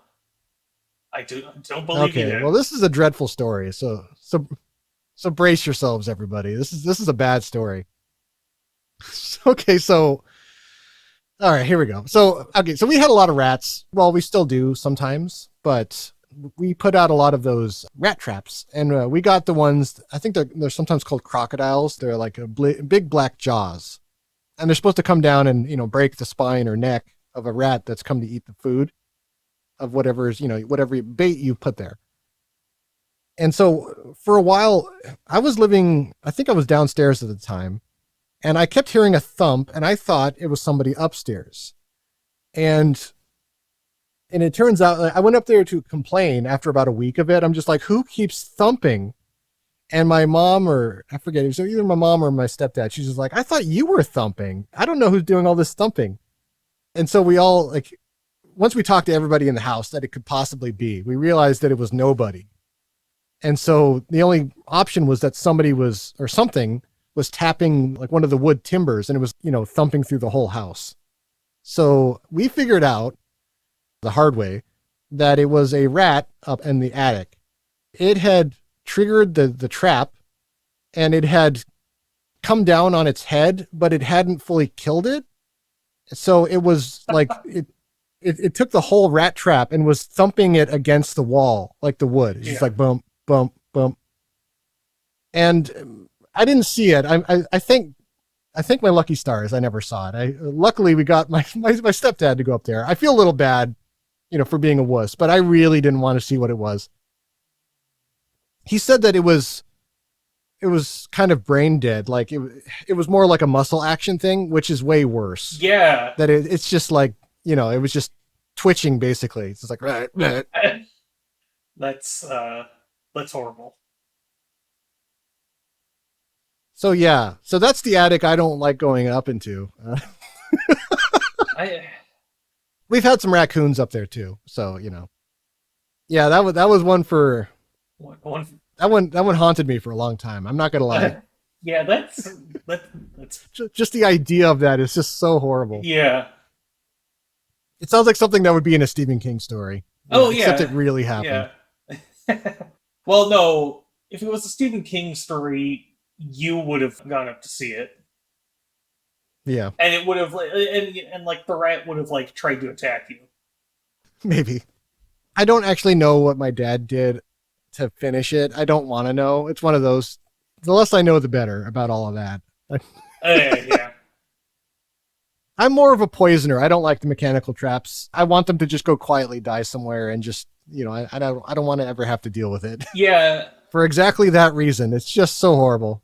I mean, yeah.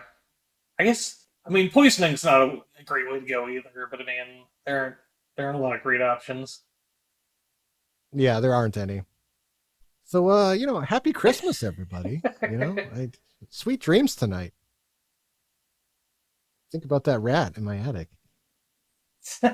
And how he persisted for like a week. That was the weirdest thing, is that he was up there like that for so long. Yeah. Oh God. Anyway. Okay. So yeah, you're like, let's move on. Yeah, shall you're we? you're bringing down the house like that girl in Gremlins. Yeah, Phoebe Cates and her wonderful story. I think I bring it up in my notes in here somewhere. I love that story in Gremlins. It's out of nowhere, and it's just it's totally extraneous and yet feels utterly necessary to the story somehow. And I can't tell you why. No. If you haven't seen Gremlins, watch it. Watch that scene and just try to make heads or tails of it. Why she just tells everybody about the time her dad died in the chimney in a Santa outfit. Yeah. And that's how I learned there was no Santa Claus. Oh boy, Phoebe. Oh boy. Okay. Where the hell were we? Let's see. Oh yeah, that's right. Squirrels in the attic. That's why we brought this up. Geez. I really wish I hadn't remembered that. They go back with Tom and Howard, or we go back with Tom and Howard, and we see them enter the frostbitten home of Beth's boyfriend, Derek. Out in the living room, they find a chimney all smashed outward, like something too big had forced its way through. There are hoof prints on the floor. If Derek was going to be in this movie physically, this is where he would be. But everyone's gone. Everything's missing and smashed up. I wonder if it's miles in every direction. Every household is just destroyed. I kind of wonder what a post-Krampus Ohio would be like.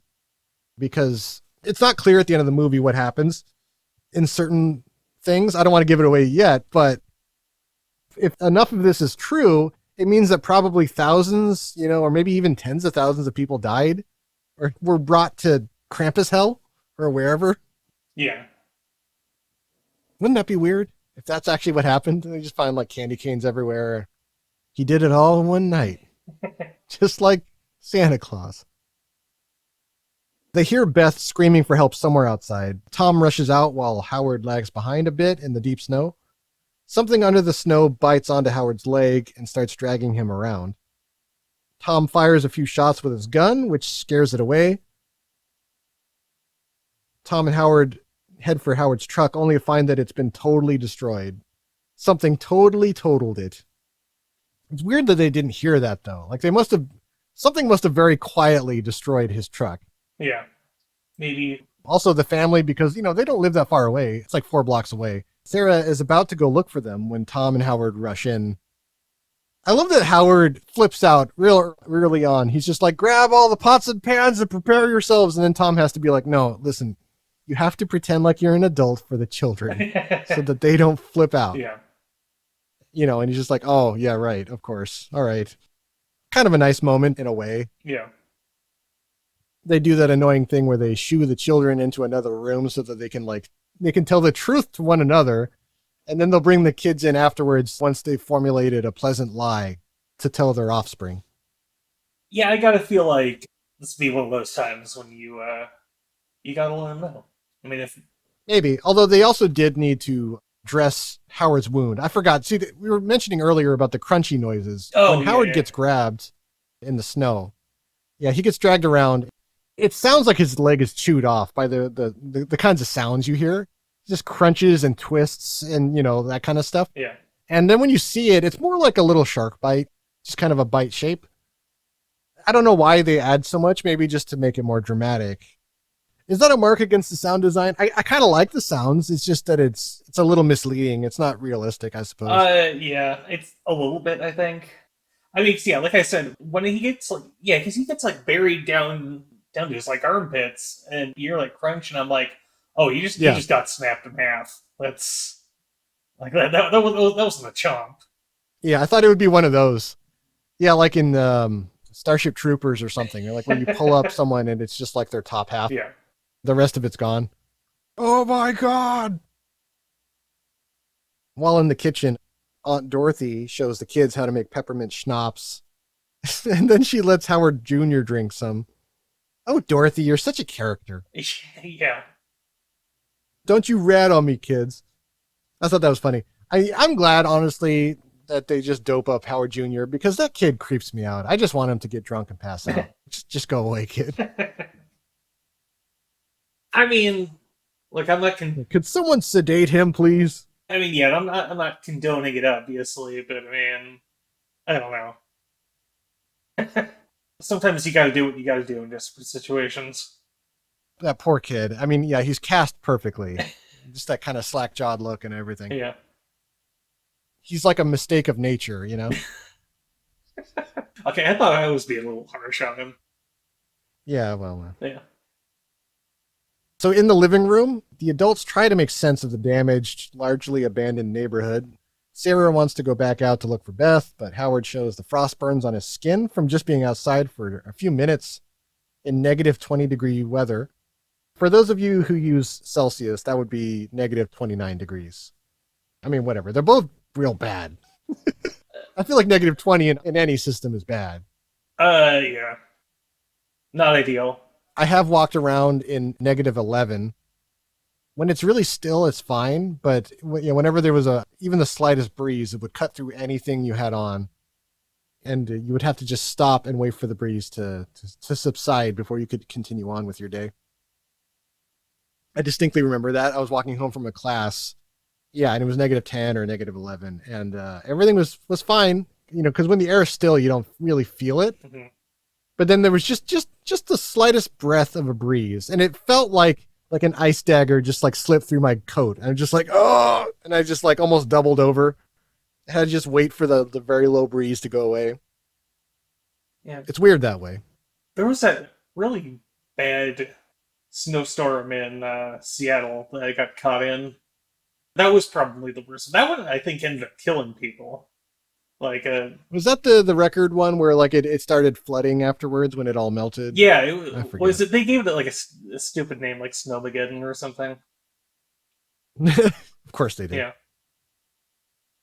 Yeah, it never gets super cold around these parts in the West Coast areas. It's more mild and kind of mediocre, medium degree temperate, Yeah. Although, like, when that happens, it means that nobody's prepared for it. So that is true. Yeah. And in places that don't expect weather, they're the ones that get the worst of it because people just aren't prepared. They have no idea. Yeah. So yeah, if it gets real cold, like if it got to be negative 10 around where I live right now, like in the kind of Seattle-ish area, yeah, people would be straight up dying just because they wouldn't understand. Yeah. We had a heat wave, I think, just this last year, and that was a bad one. We don't have central air conditioning in these parts, and a lot of the houses around here were built with the assumption it's just like, oh, it'll never be that hot. You don't really need it. Yeah. But that's a stupid assumption. I don't care what place you live in. You should not be assuming it's never going to be an uncomfortable temperature. Yeah. That was a miscalculation on their part. So anyway, Tom decides, I don't know. They all decide to board up all the doors and windows and just wait out the storm. Again, this is what Omi said earlier. It is the right decision. And I wish that they would just continue to do that. They changed their mind later, but, at least for now, they're doing the right thing. Mm-hmm. Howard apologizes for thinking that Tom was a spineless dick all these years. Like, oh, thanks. Yeah, all right. I mean, I didn't know you felt that way about me, but I'm glad that's no longer the case. So, yeah. Howard suggests that they should take turns keeping watch and agrees to go first. Then he just immediately falls asleep. Right off the bat. The kids are playing something on a tablet or laptop. I'm not sure what it is, but whatever it is, the battery dies because they fall asleep with it on. Mm-hmm. So that sucks. And the fire goes out, even though Omi kept telling them, like, you got to maintain this fire. It's a big deal, guys. So we get a hooked chain that descends from the chimney from up above with a gingerbread man attached. It's clearly bait. But unfortunately, the only one who wakes up See, no, I feel bad now. See, you mentioned earlier, like, I was being mean to Howard Jr., but here I actually wrote that he is a little idiotic troglodyte. I don't know why I'm being so mean to this kid. But, I mean, he's falling for an obvious trap. I mean, it's a chain in the middle of a chimney with a gingerbread man attached to it. Yeah. You really shouldn't walk up to something like that, like, ever. It's clearly a trap.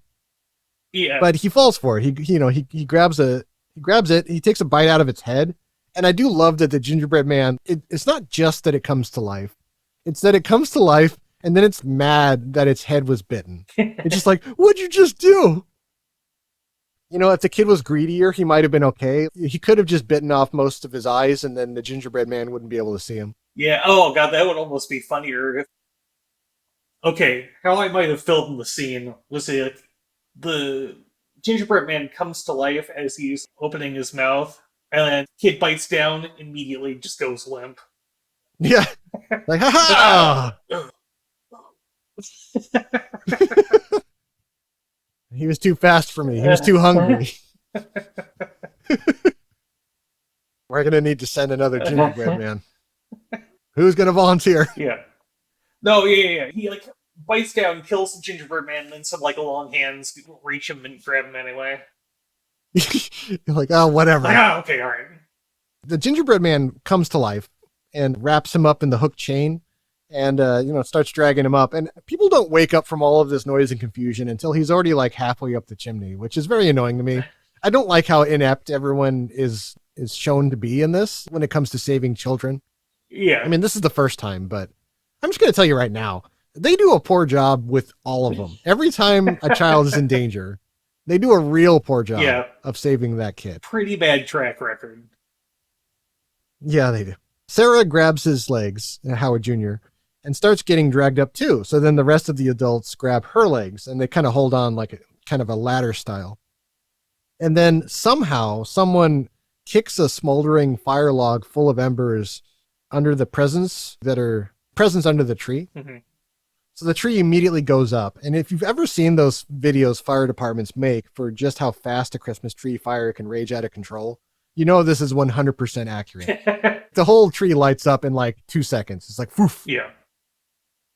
Here's a little safety shout out, everybody. Water those trees. Keep sockets clear. You don't want heat sources anywhere near any of that stuff. Only you can prevent having Christmas memories like those of Phoebe Cates in Gremlins. Yeah, but also don't listen to them about the whole deep frying turkey thing. It's delicious. Just do it. Oh man, that is amazing footage. Apparently the thing is that you actually have to thaw out the turkey. I think it's the temperature difference. Yeah, but no, don't attempt it. Don't think that you're going to be the one that'll figure it out. I don't want your death on my hands, folks. It's pretty good, man.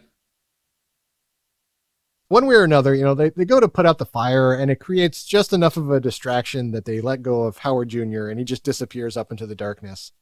And then Howard, the father, he looks up the chimney after his son and like an insult, a single shoe falls down and smacks him in the face. Smacked by his own son's shoe. Beautiful. Bombs away! You will notice that I do not bemoan Howard Jr.'s fate. Not to be rude, but yeah. I feel better after he's gone. I mean, you never want to say this about a dead kid, but he kind of had it coming. Sort of? I don't know. It's hard to say. I mean, the only things he did, let me think. He belched in someone's face. And then otherwise he was just kind of slack-jawed. Yeah, I don't remember if he even said anything else. He's like a zombie. I really meant more... He led some kind of half-life. I really meant more that he shouldn't have fallen for that. Oh, well, yes. He did have it coming. I mean, yeah, that's just... what are you thinking, kid? How did you think this would go? Omi interrupts their sorrow and guilt by relighting the fire and finally speaking some English. So she tells a real sad story about war-torn wherever. I guess it must be Germany because she's speaking German. Mm-hmm. She seems to be a German lady, right? But it's some kind of war-torn place and she's in a bread line. So I don't know if this is maybe right after World War II or something. I actually have no idea. Yeah, I never really thought about it. Yeah, I don't know. Maybe she's a German speaker, but she's, maybe in like Poland or some other place. That would make more sense, but I don't know. I mean, so anyway, she tells you first. Oh, I mean, I was going to say, I'm sure that German people weren't doing great for a while. So, man. Yeah, probably not. She tells a story about, how the people of her town became bitter and lost hope, and this invited Krampus into their lives, and it caused him to come and take things away. So I actually have a clip of that moment, so I'm going to play that. Brace yourselves, everybody. I will. I knew St. Nicholas was not coming this year. Instead, it was a much darker, more ancient spirit. The shadow of St. Nicholas. It was Krampus. And as he had for thousands of years, Krampus came not to reward, but to punish. Not to give, but to take. He kills her parents, or takes them, whatever, and he leaves her a fun little bell. And, I don't know, I guess I'm not really a huge fan of this movie, but I really do want that bell. I'd love to have that bell on my shelf. Yeah. Girls from Krampus. Krampus spared her and left her a neat-looking bell, like I said. And Howard thinks the story is crazy, and, I mean, it kind of is. So you can't really blame him. Yeah, but at that point, what else could it be? I would be... Enough weird stuff has happened that, yeah, you would at least not rule it out, I suppose. Yeah, I mean, I don't know. I guess maybe that's I have a low bar for immediately jumping to something supernatural must have done it, I guess. But I don't know. Maybe so. However, one of your children was just pulled up a chimney by like a weird chain thing. Yeah.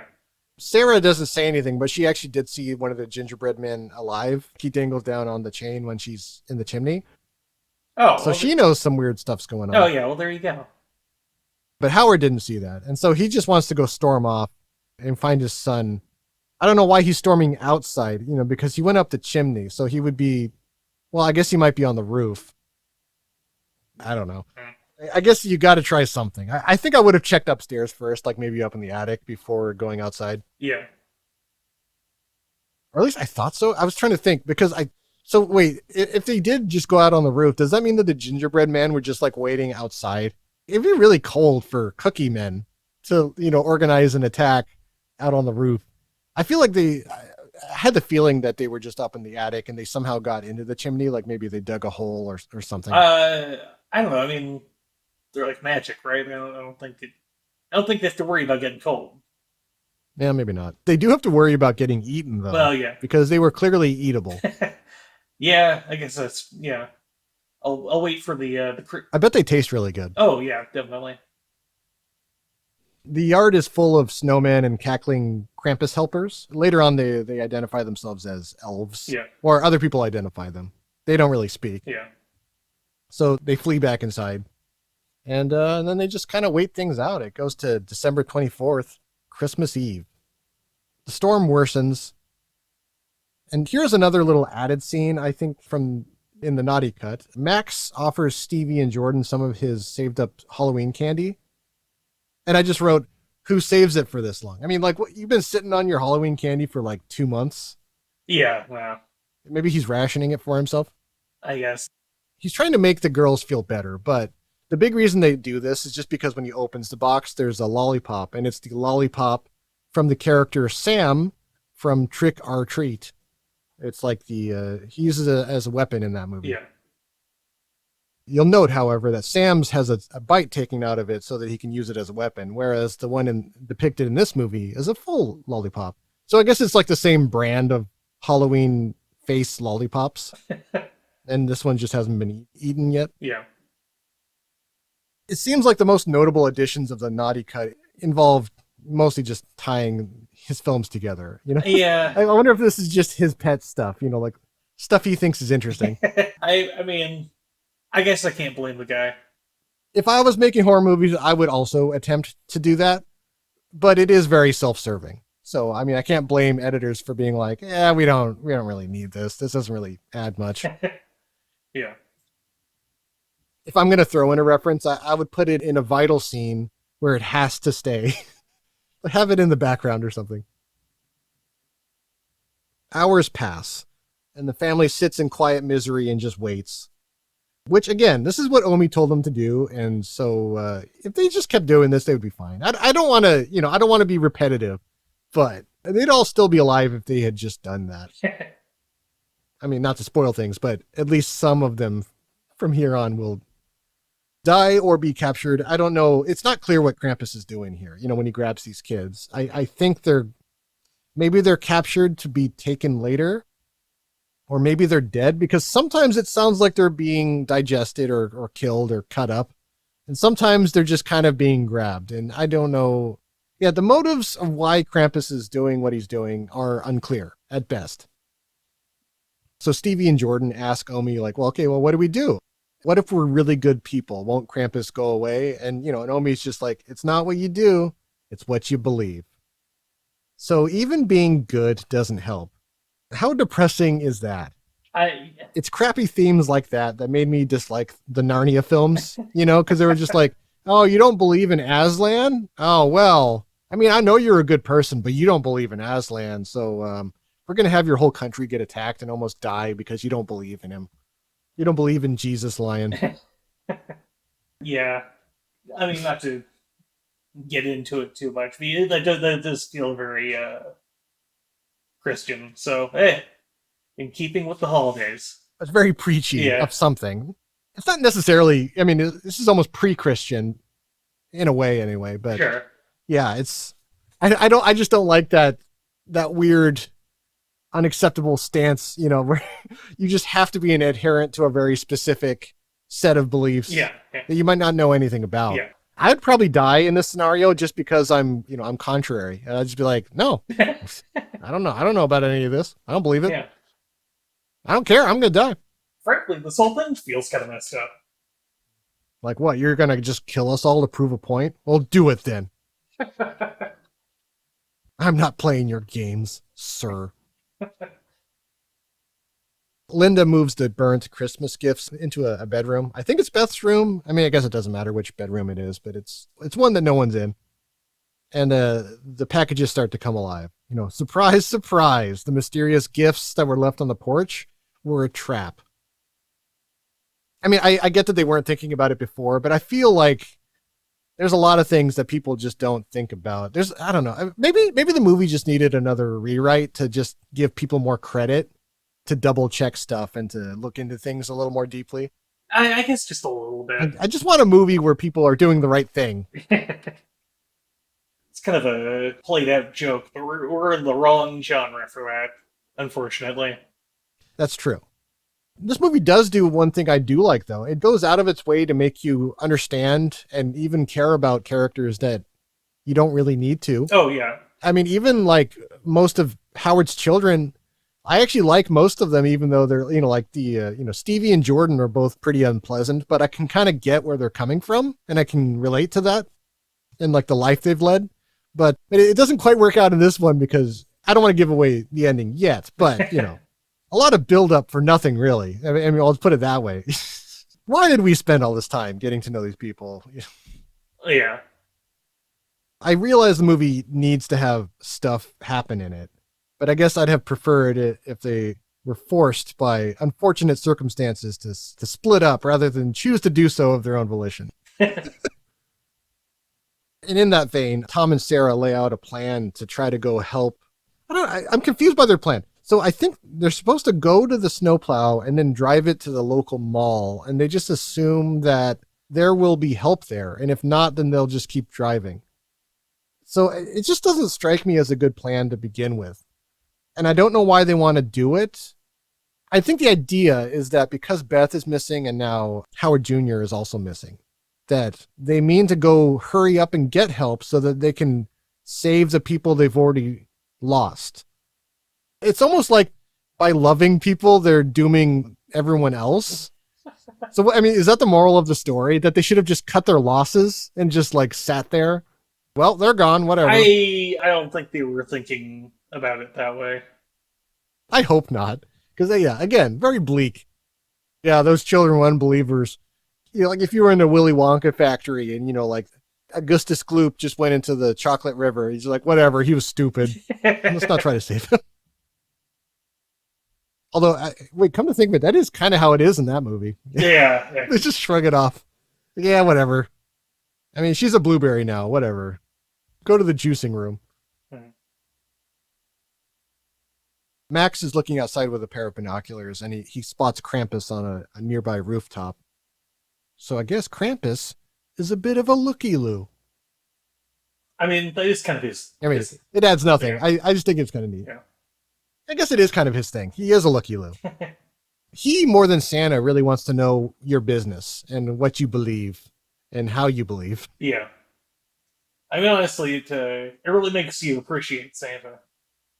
Yeah, although it also hurts Santa because, at least in Austrian traditions, it seems like these two guys kind of work together. So I just feel like there's some kind of real weird relationship going on here.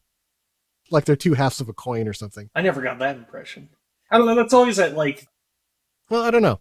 That thing where there's, like, the good spiritual entity and then there's the bad one. And it's like, well, why don't... Isn't the good one just do something about the bad one? Well, I mean, I guess if you're acknowledging that, you know, there's good and bad parts of everybody, you kind of have to have them as two essential parts of nature. You know, the yin and the yang, the good and the bad. But I don't know if that's exactly what they're going for. It just seems, I don't know. I wonder if Krampus and Santa have weird conversations. Like, don't you want to let those kids go, Krampus? No. They were bad, and you know it. I feel like why'd you go hang out with your Keebler elves? I feel like he could do something with that. A very weird movie. Yeah.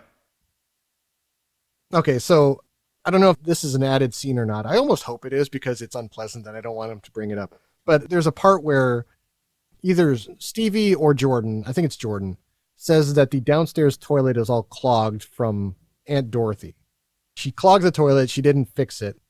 And so they have to go to the upstairs bathroom just to be able to use a bathroom. And Jordan is scared, and so she wants Stevie to go with her.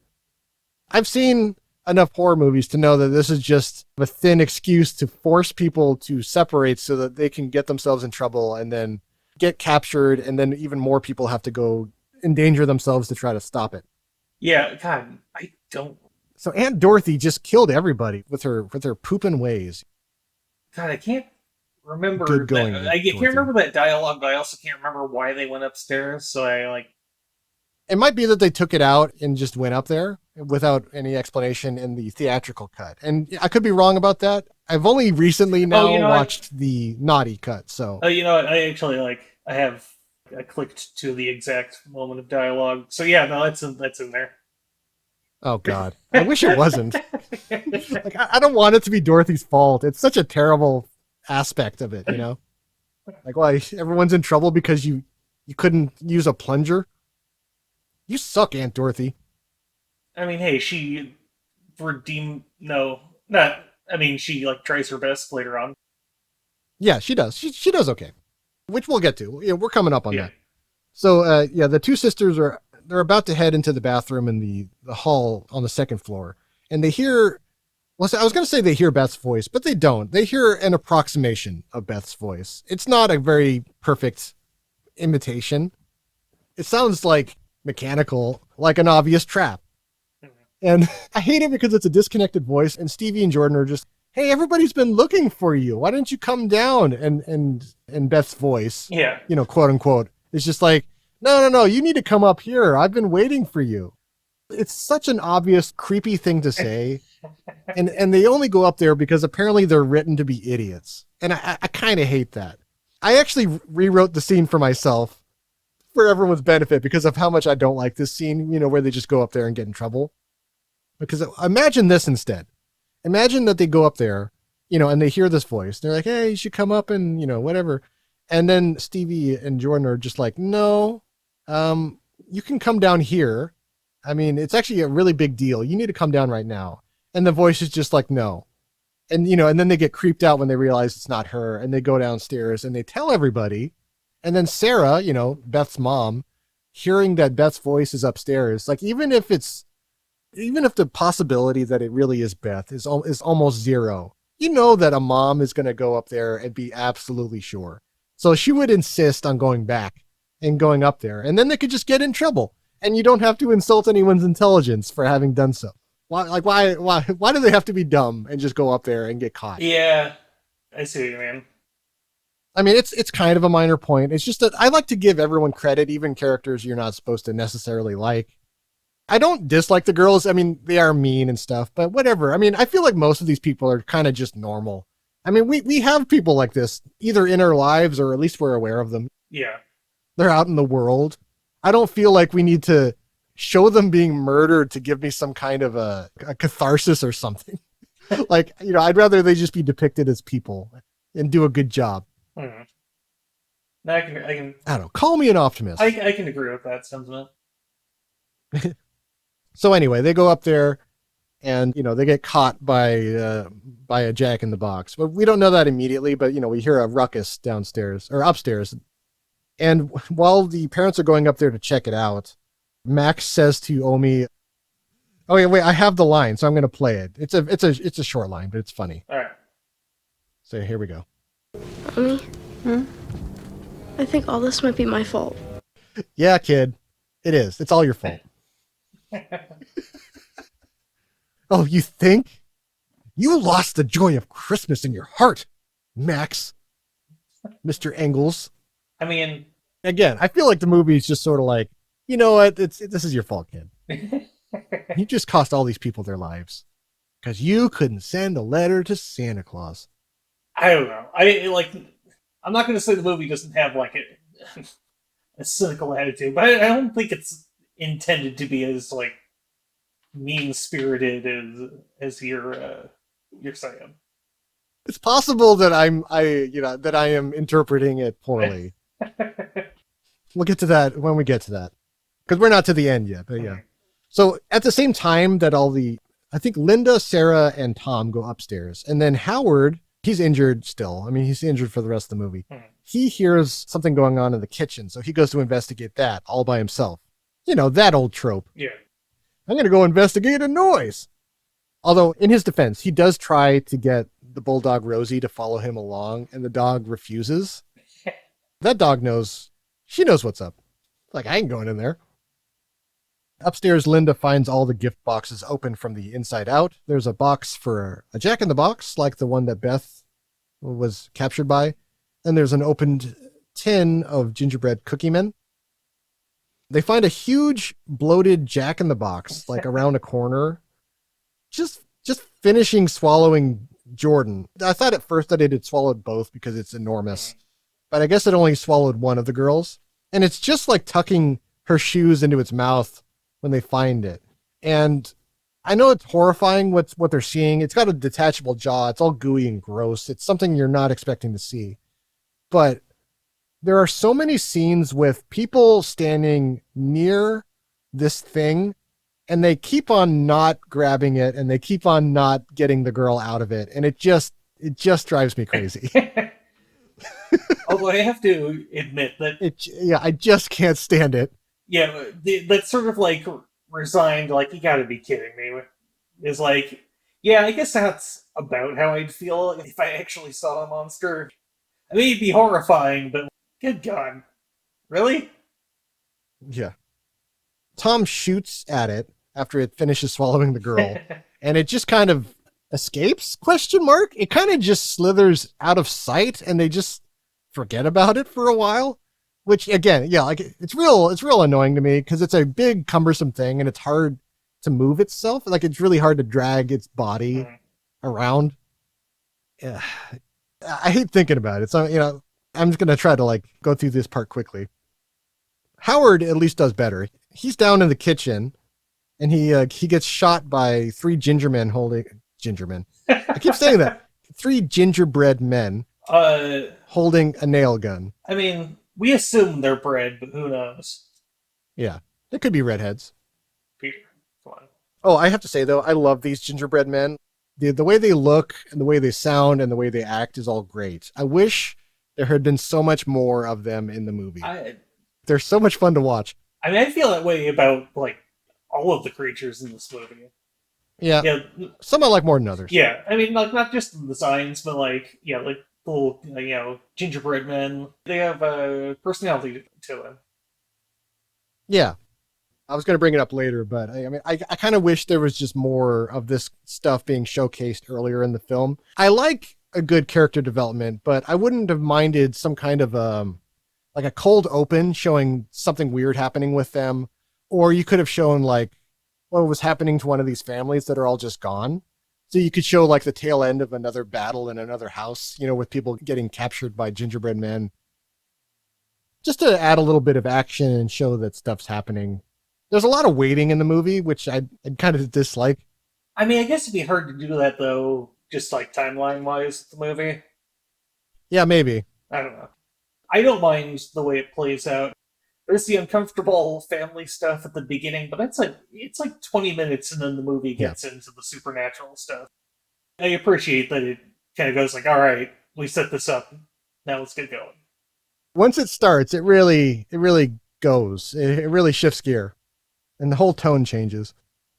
Okay, so Howard manages to shoot the lamp next to the gingerbread men and sets them all on fire. It's pretty awesome, actually. Yeah. Also, more personality from the little gingerbread monsters. They're the way they just kind of like scream and ride around, it goes funny. Yeah. I like that they value their own lives. Yeah. Oh, God, no! So, upstairs, Sarah is attacked by some kind of an evil angel puppet? I don't know what it is, actually. Some kind of angel monster thing. Mm-hmm. Yeah, I didn't know if you had a better name for it. I couldn't figure it out. Yeah. But it looks a little like one of those angels you put on top of a Christmas tree. Mm-hmm. Sort of? I don't know. I mean, whatever it is. And then Linda... It looks cool. I love it. Yeah, it's a creepy thing, whatever it is, yeah. Linda is mauled by a rabid teddy bear monster. And then Tom is attacked by some kind of an evil toy robot. It's just like all these things just emerge at the same time and attack them just to keep them all distracted. Yeah. And it almost works because they're also fixated on their own thing, that they're all distracted. And it lets the, what do you call it? That Jack-in-the-Box monster start to just clumsily fumble its way towards an air vent. And it keeps showing it again and again. I wish it didn't show us because it gives you this anticipation like, oh man, they gotta save that kid. There's a ticking clock. I'm just gonna tell you right now, that doesn't go anywhere. They don't save that kid. So I don't know why they kept showing us. I mean, it just frustrates me. Like, I don't want to be reminded of their incompetence. You know what I mean? Like just all right. If it's gonna go, then just go. I mean, I don't know. I'm not gonna say it raises the stakes, but it just, I don't mind it does give stakes, I suppose. Yeah. The last two flaming gingerbread men that are left charge Howard. He pastes one with the shotgun, but misses the last one. It leaps at him with a sharpened candy cane. And then, David Keck, Howard, he closes his eyes. He thinks he's going to just die, I guess. I mean, he sort of gives up. But luckily, Rosie comes in at the last second and eats him out of the air. Mm-hmm. So, good girl, I guess. Yeah. Oh, I don't know. He's a good doggy. I don't know if he was, expecting to die, but I feel like something's, leaping at my face and going to stab it. I probably flinch. I suppose. The angel puppet gets some kind of Christmas tree lights from out of a box and starts hanging Sarah up by her neck. Yeah. Up on a rafter. So Linda sees one of her daughters unconscious on the ground. I think it's Stevie. So she grabs an icicle because everything's frozen wherever these bad monsters are. So she grabs an icicle, stabs the bear she's fighting in the eye, and then throws it down the stairs. And it makes a little Wilhelm scream, which always makes me happy. Yeah. Linda cuts Sarah down with an axe and then bashes the robot off of Tom's back. So basically she saves everybody. She has a mother moment and it's great. Although she's not quite able to stop the Jack-in-the-Box. She's right about to swing at it and it gets away. And it once again just frustrates me because I just feel like they should have saved the daughter from the Jack-in-the-Box and then just have her get captured a different way later. I just don't know why they draw that one out. There's a lot of ways they could get grabbed again. I guess. I don't know. I wouldn't say it bothered me. Well, it bothered me, Jacob. No, I know. Linda finds Stevie wrapped up on the floor. I guess she was going to be eaten next. They all go downstairs. Howard is back from his adventure in the kitchen, so they all kind of regroup. They hear the Jack-in-the-Box struggling to leave the house. Like, it's not even good at being a monster, you know, like it's having a real hard time going through the air vents. So Max releases Rosie into the air vents after it, and Rosie actually manages to get the thing to come crashing out of the ceiling right in front of them. I mean, well, this is the one that bothers me the most, because it's literally laying there like semi-conscious in front of them. Yeah. And they still manage to not save their daughter. I have to admit, during that part of the scene, when I first watched it, I thought we were going to get a sweet, the family teaming up and tearing that thing apart scene, which would have been a fun little bit of family togetherness. They're all working together. A moment of bonding in violence. The best kind. So Howard goes to shoot it, and the angel puppet emerges from the hole in the ceiling and attacks him, so he gets distracted. And then the injured teddy bear, the teddy bear monster, climbs up on the back of the sofa and is about to attack Omi when Aunt Dorothy takes up the shotgun and pastes the bear's puppet brains all over the far wall. I don't know, I feel like they might have lengthened that shot of the bear like getting destroyed in the naughty cut, but I'm not positive. I need to do a side-by-side comparison. I could see that. I guess I wouldn't be surprised. Yeah. It seems like you get a pretty good shot of the inside of the bear's head in the cut I have, so I don't know if they changed that for the regular or not. It's real brief. The theatrical one. Okay. They throw the angel free, and then Dorothy kills that thing too. Actually, I really love that kill because she shoots it out of the air, you know, like it's a clay pigeon. Yeah. And then the angel flies into the wreath over the fireplace. And it looks like it's there on purpose, like it's part of the display. Yeah. A little dead angel monster. It's a nice touch. Yeah. That's so. Oh, yeah. And then Tom rather dramatically says, Aunt Dorothy, finish it. And she's like, with pleasure. And you feel like, again, you feel like the movie's about to become positive. Maybe things will be okay. But hey, a bunch of elves burst in through a boarded up window. They just intervene at this random moment. Maybe they sense that things are about to turn and they're about to succeed. They boarded up the window and the fireplace still has a fire going. Even when they get in, they have to go kick out the fire because I guess they don't like open flame or something. I know there's a lot of old fairy tale myths about bad things getting into your house if you don't keep the embers burning. So it's probably tied up with that somehow, Sure. But whatever it is, it robs them of saving Jordan, which is, as I said before, very frustrating to me. So a bunch of masked elf hooligans run in and douse the fire. They hold everyone at bay with ancient jagged weapons.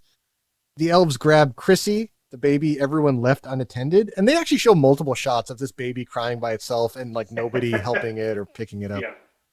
It really bothers me. I mean, I know they're busy, and I think last person to hold it was, I shouldn't say hold her, is Aunt Dorothy. But she got busy with the shotgun, so I guess she just forgot about the baby. It happens. I guess. So the elves chain up Aunt Dorothy and drag her away, but not before she says, "See you in hell," which is pretty sweet. Aunt Dorothy was a hardcore thug until the end. Ghostface Killa would be proud. Jesus Christ, Peter. The elves also chain up the Jack-in-the-Box to drag it out the window, and Howard, in a fit of frustration that I can relate to, he leaps on the thing to try to save his daughter and gets dragged away too. So he just kind of, I guess he sort of dies needlessly, but it's a pretty brave thing to do. So I'll give him credit for that. I actually think it was a cool way to go. He did his best. I feel like the rest of them didn't, but he tried. At least when he wasn't being, a sumbish at the dinner table. So the elves have the rest of them surrounded and pinned to the wall. It's one of those moments where the characters who remain, they seem finished.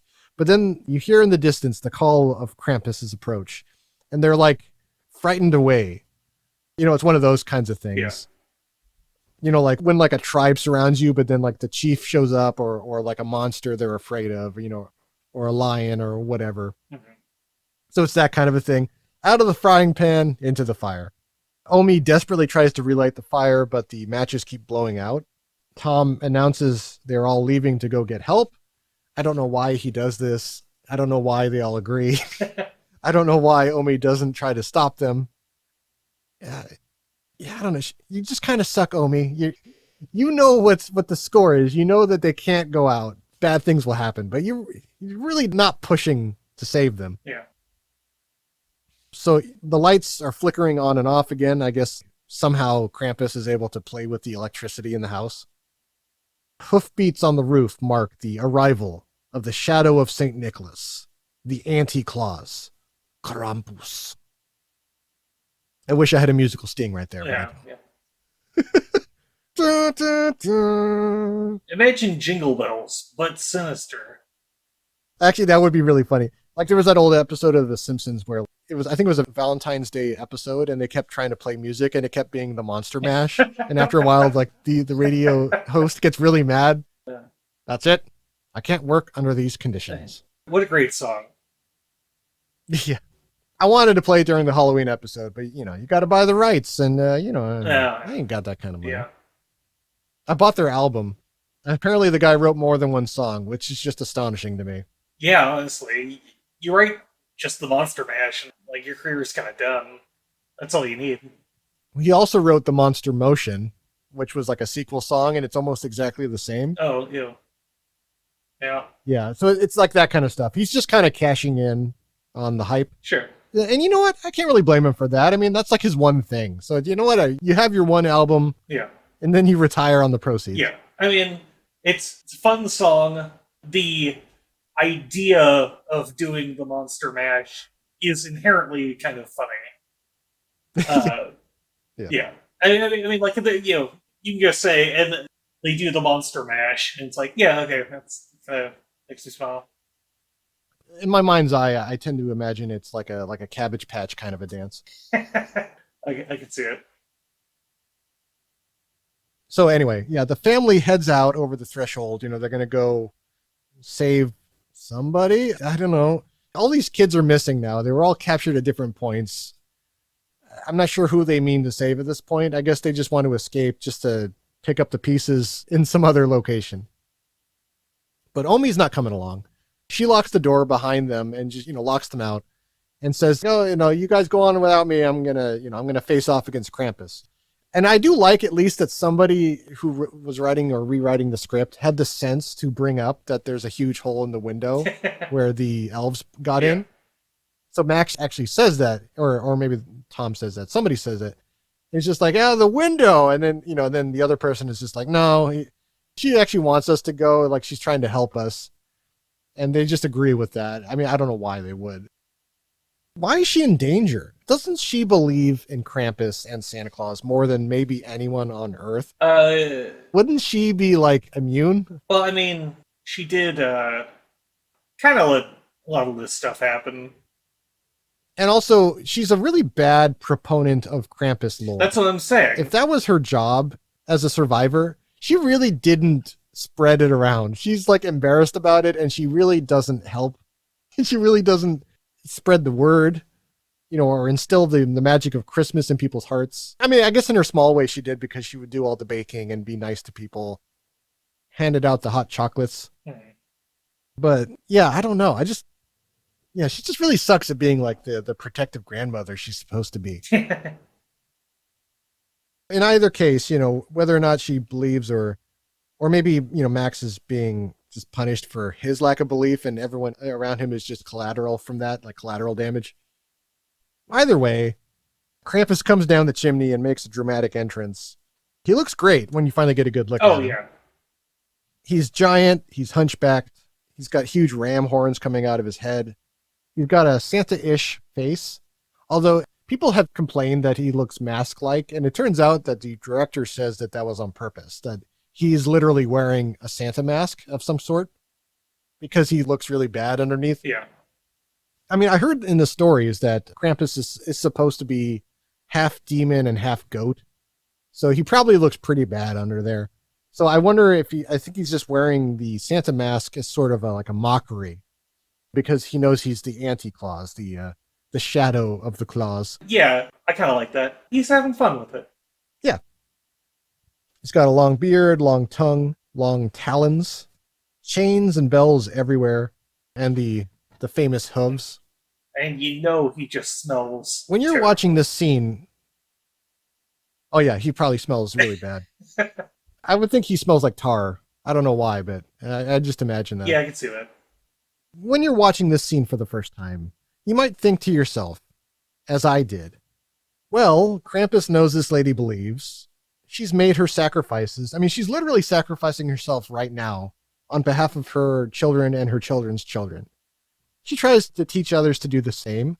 She's cool. He'll let her go. But no, he doesn't let her go. He opens a bag of toys that swarm all over her, and I mean, yeah, she's dead or gone. I'm not sure which. There's just no mercy for anyone, for literally anyone in this movie. Brutal film. Just brutal. I'm sorry, if you're gonna be brutal in your movie, you definitely can't spare the grandma. I guess not. For those of you keeping count out there, that leaves us with Tom and Sarah, Max, Linda, and Stevie. So that's 5 people left. They've come across the snowplow that had the keys still inside, but it's clear from the coming noise that Krampus's minions will soon be overtaking them. So in another noble sacrifice, sure to be unrewarded, Tom begs his family to get into the plow while he tries to slow the monsters down with a shotgun. Tom tries his best, but he's not a great shot with that shotgun. He buys them maybe 30 seconds at best by stopping to get surrounded and eaten by those things under the snow. I feel like he should have just gone with them. Yeah, couldn't have hurt. He gets pulled under, and that's the end of him. Rest in peace, Tom. You were a nice guy, a goodish dad, and literally did nothing to deserve any of this. If only your son could have kept his faith in Santa or whatever. Yeah, it really was his fault. And then we get a really weird rendition of Silent Night that plays in the background while they load up the plow. I think it's like to indicate that some real sad stuff's about to happen, because then Linda, she's like last in line, helping people get into the plow. She gets pulled down into the snow by whatever's under there. I don't know if they specify which thing it is that's grabbing them under the snow. I think it's elves, but I don't actually know that. Yeah, I'm not sure. Sarah, Max's mom, pauses to look at Linda, which is apparently also long enough to be grabbed as well. So she gets just long enough to look at Max and say, "I love you," before she is also pulled down into the snow. Like a graboid would pull down someone into the sands in Tremors. Check that movie out, everybody. So yeah, good one, adults. You're all dead now, so now there's no parents left and nobody to drive the snowplow. Yeah, way to die, idiots. Way to die. The body count really escalates out of control at the end here, doesn't it? Yeah. Now we're down to just Max and Stevie, cold and alone in an abandoned snowplow with a busted-in windshield. So it's not even like a complete windshield. And it's already shown signs of Krampus minions getting in there, and just not worrying about the glass at all. There is no protection from having this glass between you and them. So Max tries to start the engine, but this is a horror film, so we must abide by the rule that it will take 6 or 7 attempts before the engine finally rolls over. Of course. Or at least that's what I wrote, but I don't think he ever gets it going. So it might just be that the car just can't turn on and it just has bad luck. I know that certain cars, when it gets too cold, certain cars won't ignite. So it could be that, but I don't know if that's what's going on or not. I mean, they do kind of imply early on in the movie that there weren't any cars out on the street. Maybe they just didn't work at that point. Yeah, could be. So those crummy masked elves, they're back. I think they sense that these kids are low-hanging fruit. They're like, oh, we can just walk up and grab them. So they just surround the plow and reach in for them.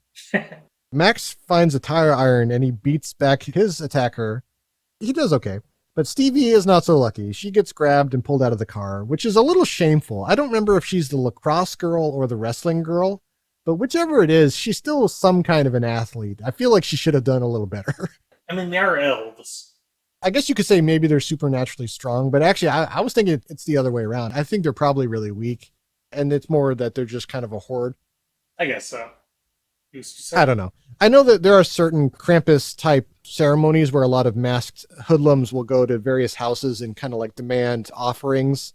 If not, then they'll do like mischievous tricks. You know, it's sort of the precursor to things like Halloween. Giving monsters their due. Give us offerings! Give us some figgy pudding. And do it right now. I tend to believe that song is about people just heckling for food. They're just demanding figgy pudding. And wishing them a Merry Christmas. Yeah. So Stevie gets grabbed by the elves and pulled down into the snow. I feel like for the shot they use salt because it's got kind of a quicksandy look when she gets pulled down into the white snow. Not that that matters. I just think that's interesting. Yeah. Max does the stupidest thing in the world. He gets out of the snowplow to go save Stevie. But why didn't he go try to save his mom or Linda or anybody? Like, why Stevie? Why? What are you doing here, kid? You're an idiot. Like, why now? Well, I mean, that's the person he really cared about. Yeah. Stevie, no. I had a quiet crush on my cousin. Ugh. Like, let's throw that wrinkle in at the last one. That's not in the movie, folks. We're just kidding. I guess we don't know. We don't know what was in Max's heart. Maybe that's why Krampus showed up. You felt the wrong way about your cousin. No. That would be such a funny turn. Just like, yeah, all right, we got like, 10, 15 minutes left in the movie. Let's pull that. Yeah, let's just pull that out of nowhere. I mean, everyone literally just died so that Max could live, and then he just throws it away. He just walks outside.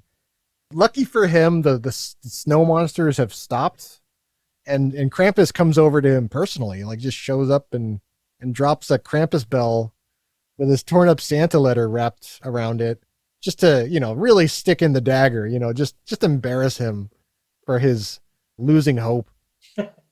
This is why all your friends and family are dead. You should have sent that letter. And so, after that, he just leaves. I mean, he's just like, yeah, this is why it happened. Bitch, now I'm leaving. Not that Krampus ever says anything. That'd be funny, though, if he did. Yeah. So, but yeah, he spares Max, I guess, to instill fear and belief into the hearts of a new generation of children. I suspect that if Max had gone along with that, he would have been a much better proponent of Krampus. He probably would have actually taught people about it and stuff. He seems altruistic in that way, in a way that maybe his grandma wasn't. I mean, I don't think she was, like, being nefarious about it.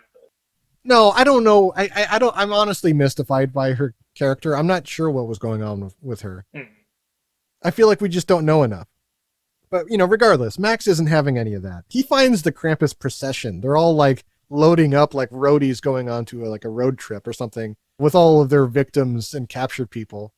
They're going to trundle them off to hell or wherever, but Max renounces his wish and he throws the bell back at Krampus. The bell just mysteriously lowers into the snow. I don't know why it does that, but it's cool. It has a nice symbolic feel to it, Mm-hmm. I reject this bell. And he demands Krampus give back his family, and they all just kind of laugh at him and ignore him. Yeah. Krampus opens a flaming hole in the earth and goes to throw Stevie into it. I was just thinking how cool it is as a demon to just be able to summon a flaming hole. I just think that's really neat. Yeah. You wouldn't need a garbage can. You could just summon a flaming hole and throw stuff down it. To be honest, I feel like implications for your soul aside, there are a lot of perks to being a demon, seems like. Yeah. They're about to throw Stevie in the pit. And so Max walks right up to Krampus and he's going to hit him with a tire iron, but then he kind of gives up. And I'm not sure why. Maybe he just sees the fruitlessness of it. Like he's not like he's going to be able to kill this thing. Mm-hmm. So he just asks him to undo all the harm that was caused. He's like, I know this is in your power. It's funny he says that. I mean, I don't think he knows that, but maybe he just hopes, Yeah. Like, I hope this is in your power. Look at what you've done here. Everyone's dead. But, he does the ultimate sacrifice thing, and it's great. I actually really like this. He just says, Please bring everyone back. In exchange, you can take me. If this theory about maybe that he's a pure soul and so he would be worth more than other people, that kind of a thing, if that was true, then they would go with this. And they pause for a minute. So it gives you this brief false impression that this movie might have a better ending. But it is not to be. It's not to be. Krampus laughs and Stevie is just cast into the pit. And then he picks up Max by his head and dangles him over the fiery pit. And you can hear the pitiful shrieks of people down beneath. So for sure, this is some kind of a hell you're about to be dropped into. Yeah. All of your plans have gone to ruin. Max, for his credit, to his credit, pleads with him and just apologizes. He's like, I'm sorry, Krampus monster. I just wanted Christmas to be the way it used to be. It's the exactly right things to say. He's just being honest and just trying to repent. And Krampus don't care. He just drops him into the pit. And that's that. Credits. No, not quite. Max awakens from a dream. Yes, this movie has that happen in it. Oh, it was all a dream. God, if only I could have seen this in theaters. Yeah, no, really. He looks out the window. Everything looks normal again. He goes to an ornate wooden advent calendar he has on his wall. I mean, they've been showing an advent calendar opening for each day. Mm-hmm. I didn't realize it was on Max's wall. I don't know why they gave him this gorgeous old antique. I assume that Omi gave it to him. Well, you seem to like this. Please don't throw anything at it. Yeah, I think that's a safe assumption. So it's Christmas Day. Downstairs, everyone is alive and well, bedecked in festive but comfortable pajama sleepwear. Omi hands out hot chocolate. Just hot chocolate. They open gifts. Somebody gave Jordan brass knuckles. Holy crap. Yeah, it's a bad idea. I looked it up. Brass knuckles are illegal in 21 states, including mine. Apparently you can have them in Ohio, where I think this movie takes place, if you have a permit. I don't think she has one, though, so they're probably still breaking the law here. Yeah. Howard gifted Sarah a taxidermy creature. I'm not sure what it is. I don't know if you took time to think about it. I thought it almost looked like a lemur or something. Yeah, I thought it was some kind of wombat, but I don't know. Yeah, some kind of small mammal. Oh wait, if it's a wombat, it wouldn't be a mammal. It would be what are those called? Marsupial. Yeah. Whatever. A small furry creature. I don't know where the hell they got it from. But they said they had to reattach its foot, so I think Howard did at least part of the taxidermy stuff himself, which is very strange. Yeah. Everyone's getting their gifts, and then Max gets, a present put in his hands. It's a little box. It's nice and kind of old looking. And he opens it up, and it's full of satin, and in the middle of the satin is a Krampus bell. And it's great because as soon as he picks up the Krampus bell and everyone sees it, it's like I don't know. It's like they were going through a program or something and the program ended, or like they ran out of a script or something. It's like as soon as everyone saw it, just a look of loss crosses each of their faces one by one. And they just look like there's a look of utter despair that just seems to overtake all of them. Yeah. They're all weirded out by the bell. The whole warm scene falls apart. The camera pulls out of the house to reveal that the Engel household is sealed in a snow globe in Krampus's sinister fairy tale workshop. There's hundreds of other homes adorning the grimy old shelves. And just before the credits, we get a jump scare with all the Krampus minions leaping out of the camera. Yeah. Just for no reason. Why not? Yeah, I mean... The end. That's how it ends, everybody. Everyone is either dead or in hell. I don't know which it is, but they're in one of them. Yeah. Not too many other ways to interpret that, to be honest. Yeah. The credit sequence has a cool advent calendar layout for the cast, and I think if the movie had decided to have a happy ending, I would care about that. But the fact that it just ended with everyone being dead and in hell, like I don't even want to think about it. It's like, all right, whatever. I can't blame the cast for that decision. Like, I actually really like all of the actors. I think they all did really well. Yeah. But guys, everybody, I wanted a happy ending for this film. I really wanted that. I don't like this ending. I don't like it. It's not for me. Okay, so let's go through some of the numbers, shall we? Krampus has 67% on Rotten Tomatoes. So, it's not bad. Relatively well received. Yeah. I mean, I like it. It's got 6.2 out of 10 on IMDb, and it's got 49% on Metacritic.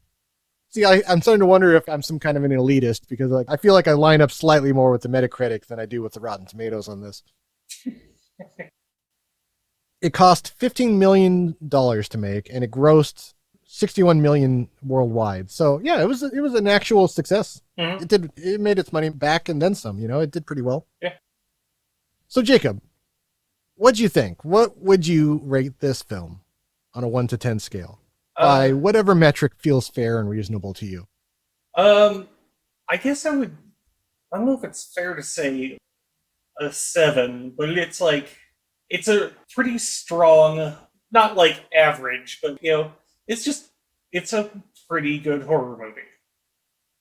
Yeah. Not great, I don't think, but it's pretty good. So you said a 7 out of 10? Something like that, yeah. You have to decide, Jacob. Okay, sure. All right. God, at some point I need to go back and see what I gave each movie rating wise.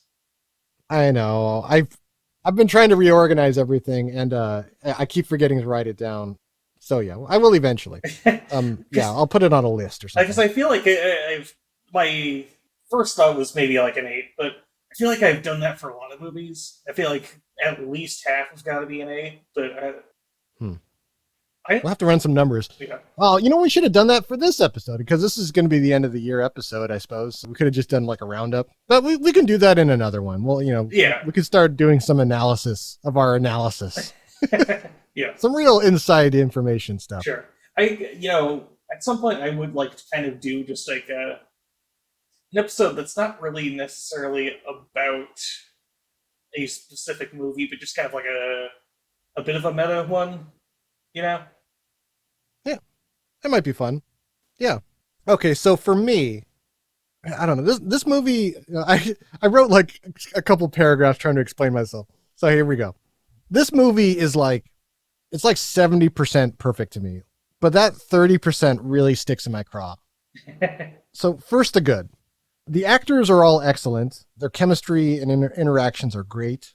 The setting, the set design, the concepts, the music, sound effects, visual effects, cinematography is all wonderful. Visually, it's a lovely movie. There's so much here that could make this movie a Christmas cult classic in the vein of something like Gremlins. Mm-hmm. But the tone, as I've mentioned before, the tone is uneven. It takes too long, in my estimation, to get to Krampus and his minions. Much of the dialogue is snappy and great, but everyone's motivation ceases to make sense after bad things start to happen. I mean, in a lot of movies with slashers, especially, like Jason Voorhees, there's a lot of unknown killers. So people keep doing dumb things because they don't know they're in a horror movie yet. Mm-hmm. Once you're given warning, you start to make precautions. It changes your behavior. But I don't feel like there was enough changing of behavior from characters once they knew that supernatural forces were capturing their children. I feel like they do a lot of oversights. And I think a lot of it, as I mentioned before, I think a lot of it would have been improved with just another rewrite, just like another draft, just where they kind of polish things up a little bit. Mm. Too many bad decisions made by almost every single character, including leaving a baby, Chrissy, all over the place. Yeah, that wasn't great. I hated every single shot they had of that abandoned baby. So I guess some of this stuff is just sticking with me. So maybe there's just some of that. Most of the surreal dark tone and bleakness would have been excusable or even enjoyable if Max really had been dreaming the whole time. And I know that's an unsatisfying ending, but it would have been something that people could more readily accept. You could probably have this on like TBS, or cable TV every year if it was just a bad dream he had. I know that's lame, but it's digestible. But by having it be this horrible ending where everyone's doomed in hell forever, it's so dark. It's way darker than it needed to be. I don't know. There's the big thing about it is that there's this inability that you can seem to do anything about Krampus once he shows up. It's like if you accidentally summon Krampus, you are doomed. Almost no matter what. I mean, or at least that's the implication. It seems like you can't do anything. You're just doomed. And that super downer ending where, everyone, both good and bad, is doomed to eternal purgatory just really doesn't please me as a viewer. Think of the beginning where the movie shows us how much people can suck during the holiday season. Now combine that with the knowledge that if others succeed in making you lose hope, a supernatural monster will come kill you, as well as other innocent bystanders that happen to be in your family. There is absolutely no reasoning with this thing. And escape, as I said, it appears to be impossible. Or only possible for people like Omi, who will live as warnings to others. Living like a half-life where you're just as a stark reminder of the fickle nature of the gods or something. So yeah, all of that sucks. It's not fun, at least not for me. So my gripes are mostly tone and philosophical disagreement, but I think it's fair to say the movie would be far more rewatchable if it had some sort of a happy ending. It doesn't have to be a happy ending I offered, but just a happier ending. Yeah. So I don't know. I'm a little undecided between a 5 and a 4. Okay. I think it's made too well to give it a 4 because that would put it on par with me for Maniac Cop. And this movie is way better than Maniac Cop. So I think I am obligated to give it a 5, but it's a low 5 for me. So I guess you could say this. I am displeased, even though most of the movie is good. I just don't like a bad ending. I think maybe that just really pulls it down for me. Fair enough. So yeah. As for the naughty cut, I like the various bits of dialogue they added back in and the slight lengthening of a few scenes. I heard that some of the gore was extended, but I couldn't easily tell the difference. We already talked about that a little bit. Yeah, it doesn't seem like it. You get a Blu-ray, you get a 4K Ultra HD, both jammed with behind-the-scenes stuff that I have yet to go through because I literally just got this edition late last night. So, I wouldn't say I wasted my money, but yeah, it's not vital for people who aren't collecting ultra high-def horror films. All right. Well, it's a nice edition. Yeah. So, Jacob, how well do you suppose the people who visit IMDb could summarize this film? Honestly, considering how it's gone in the past, pretty well, probably. Yeah, let's find out on today's edition of IMDb Plot Keywords. All right. I should make a little, musical jingle for that. Or I could do, the bad radio host thing, where, it's just my voice modulated to just say whatever the title is, Plot Keywords. I wouldn't mind that. And maybe you replay the last part of you saying it a couple times over, like your Max Headroom. You're like, plot keywords. Slowly over time, I'm just going to transform into a shock jockey, to the chagrin of everyone. Yeah, I need to eventually bring back that soundboard idea. Eventually. Yeah. Okay, so there was 251 plot keywords. That is a lot of plot keywords. Good God. Yeah, they are sorted by relevance. So these top ones are the most relevant, technically. All right. So here we go, boils and ghouls. Number 1, Christmas. Sure. Yeah. Yeah. Undoubtedly. That's a slam dunk. Yeah, of course. 2, folklore. Sure. Yeah. Also a slam dunk. Yeah, very nice. Yeah. Well done, everyone. Number 3, Christmas horror. Very nice. All right. Good so far. Yeah, solid. Number 4, Krampus. Probably should have been number 1, but it could be number 2. Yeah, it's a little low. I guess. 5, demon. Yeah. There's actually multiple demons. I don't know what a lot of those monsters are, but they seem like demons wearing cheerful costumes. Like that Jack in the Box thing has a gooey mouth underneath. The angel lady is like that too. So there's something gross under there. And they just like wearing cheerful costumes. 6, baby. Why? One person found that relevant. Why is that so high up there? I don't know. Well, I mean, this is when it's getting to like one or no relevant Oh, okay. All right. Yeah. findings. So one person mentioned the baby, and I think that is relevant. I actually think that's worthy of being high because child abandonment can really trigger some people, moms and protective people, parents.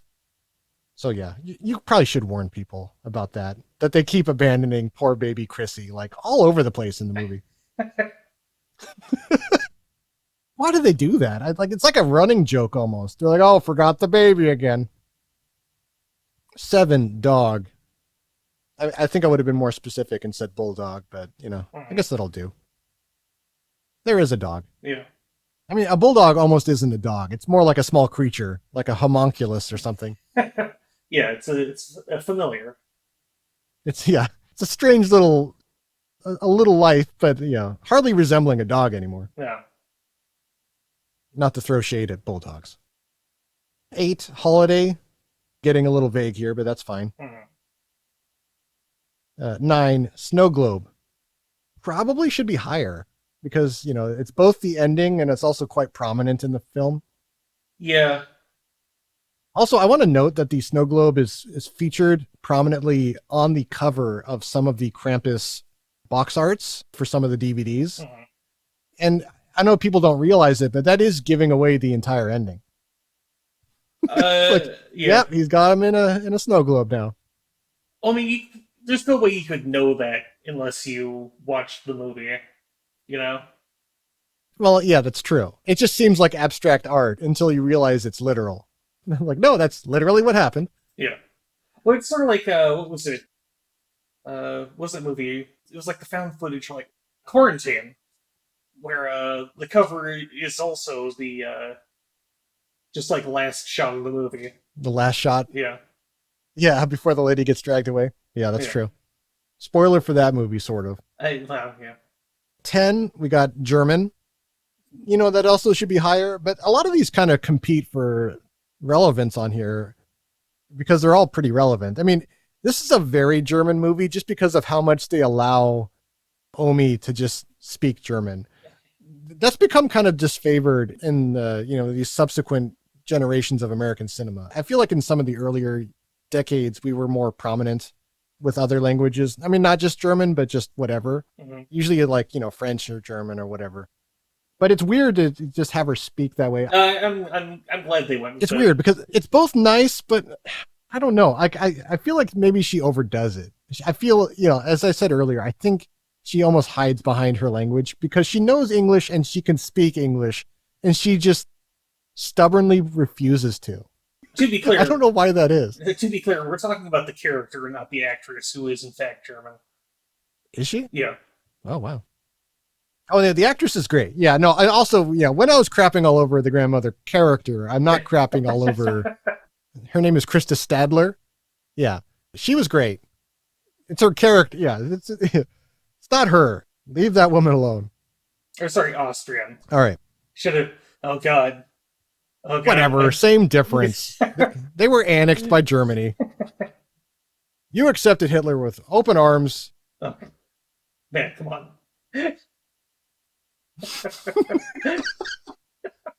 Again, like I said, we're running out of living generations, that can be involved in any of that. So you know what? You guys will be off the hook soon. Give it another 10 or 20 years and it'll become logistically impossible to accuse someone of having been involved with Nazis.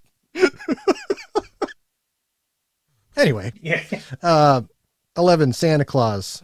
That's wrong. There is no Santa Claus in this movie. This is wrong. He is mentioned. Yeah, and I guess there is the sorry, what was it? Oh, there is the mall Santa that's yeah. checking out Beth's butt. Yeah. Yeah, way to go, mall Santa. Oh, yeah, I guess that does kind of count, but not really. Yeah, sort of. It's Santa adjacent. We got 12, mythology. Sort of. I don't know what the difference is between folklore and mythology. And I'm someone who collects books about folklore and mythology. It just seems like, I guess if you take it too seriously, they start to call it mythology.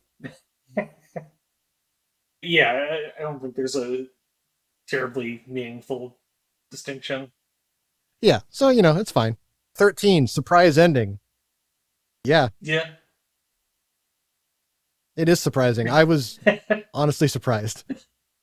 I Maybe I'm too much of a softie. I don't know. Yeah, I'm very hard on this movie, and I think it's just because I like a good ending. Or maybe I just like the sanctity of the Christmas season. Like in the back of my mind, I'm always just like, but it's Christmas, Yeah, Peter, I don't want to be like too harsh on you, but I do think that part of this is just, you can be a bit of a softie about this kind of thing. And that's fine. Yeah. I'm just saying. Sure. Yeah. I speak for the people, Jacob. Or I speak for some people. There's got to be, I can't be the only one. Also, coincidentally, I'm born on Christmas. That doesn't affect my reasoning at all. It's kind of like not having a birthday. Yeah, I was going to say that's unfortunate, to be honest. Yeah, but I was born that way, It's never been not like that. Yeah. You know what I mean? Yeah, no, I know what you mean. Okay, 14, bad guys win. Solid. Yeah. I mean, 15, ambiguous ending. Uh, Also kind of solid. Yeah, I mean, it's sort of ambiguous. I mean, I don't know if I'd call them ambiguous. I feel like it's pretty obvious what happens. If they made a sequel to this movie where they start in the snow globe and they actually manage to escape somehow, I mean, I know that sounds stupid, but if they did, I would actually like this movie better just because the ending is less bleak. If there was even the possibility you could somehow get out, I would like this movie better. I just hate thinking that they're trapped in there forever. I don't know why I care about these people. I mean, maybe it's the movie's fault. I mean, they did, they give us just enough backstory. It got me thinking about what their lives were like and stuff, it made me feel bad. So number 16, we got character name as title. Yeah. Yeah, that's I was going to say it's very specific, but I guess that is a category of things. Huh, that's interesting. Yeah. I don't have to like them pointing it out, though. Yeah. 17, we got Krampus character. I mean, they already had Krampus, so that's kind of a waste. Yeah. Come on. 18, we got grandmother-grandson relationship, which actually that's pretty good because that's actually quite prominent in the film. Yeah, that feels specific enough. Yeah, and also, I mean, Max is one of the only people who learns German just so he could speak to his grandmother or understand what the hell she's saying. At one point, her son Tom does speak to her in German briefly. Yeah. But it seems like Max is the only one that has any interest, which is, that's pretty impressive for a boy of whatever he is. He looks like he's 8 or 10 or something. Mm-hmm. All right, so last two. We got number 19, supernatural power. I guess. Yeah. I don't know. Well, I mean, yes, but why even put that in there? That's not, terribly... are people looking for the Krampus movies without supernatural powers in them? There might be some. I mean, there's enough of these bad Krampus movies that some might just be, like a jerk showing up, basically. Oh, yeah. Because that's what Krampus would be without supernatural power. He would just be a jerk. He would hit kids with a stick. And they would, call their parents. Yeah. Yeah. My dad's going to kick your ass. I still don't like it. Number 20. You really won't like this, then. Number 20. Boy. God. Why? just boy. Yeah. There's got a boy in it, Jacob. Yeah. It's important. We need to know this. I would legitimately feel somewhat concerned if someone needed to search movies with boys in them. I was thinking about the movie The Boy. I hope that boy is in The Boy's description. I mean, yeah, that'd be kind of funny, but I mean, otherwise... Although, spoiler alert, there is no boy in The Boy, so it would actually be a little misleading. Well. Okay, so... I love how, stumped you are by that. You're just like, any parting words, Jacob? Words of wisdom concerning Krampus? Yeah. Don't fuck up or your entire family will die. Yeah, I wrote something similar. Be good or Krampus will whip you with a birch rod. Yeah. I mean, well, that's more general Krampus. But then I wrote the more specific for this movie one where it's if you're the sensitive spiritual one in your family, make sure and send out your letters to Santa, or the blood of your whole family is on your hands. So yeah. Yeah. I mean, that's kind of the lesson. I mean, or maybe there is no lesson. Maybe that's the thing, is that I'm looking for lessons and there's just nothing to be learned from this. It's just stuff that happened. I mean, I think there's like a moral to it, but I think you are adding a bit more weight to that than the movie did. I guess. Well, Jacob, I think this means that we can rest easy for the rest of the holidays. Or at least you can. I'll be editing this episode, but you know. Yeah. But I think this, I think this came out pretty well. Yeah. I hope that you have a Merry Christmas. Oh, well, you know what? You should also have a Merry Christmas. Or else. I was thinking, like, you could have just been like, thank you. And then you just, like, don't say anything. No, I wouldn't do that, man. Like, thank you and good day. Yeah. And that goes for the rest of you out there in podcast land, too. Enjoy your holidays, even if you happen to celebrate one of the crappy ones. Also, to be clear, that's not extended to people who dislike the podcast. If you don't, if you don't like it, then eat shit. I hope you have a bad holiday. Go live in a snow globe. I hope Krampus comes for you. Don't burp at the table. It's gross. Yeah. So from all of us here at Gorman on Gore, we wish you the best. Happy New Year to you all as well. So until next time, I've been Peter. I'm Jacob. And this has been Gorman on Gore. See ya.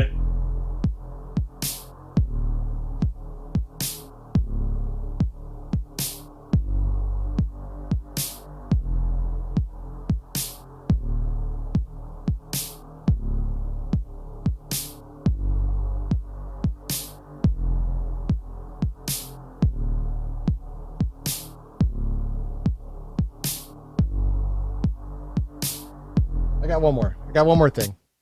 Let's see, where is it? Mommy? I think all this might be my fault.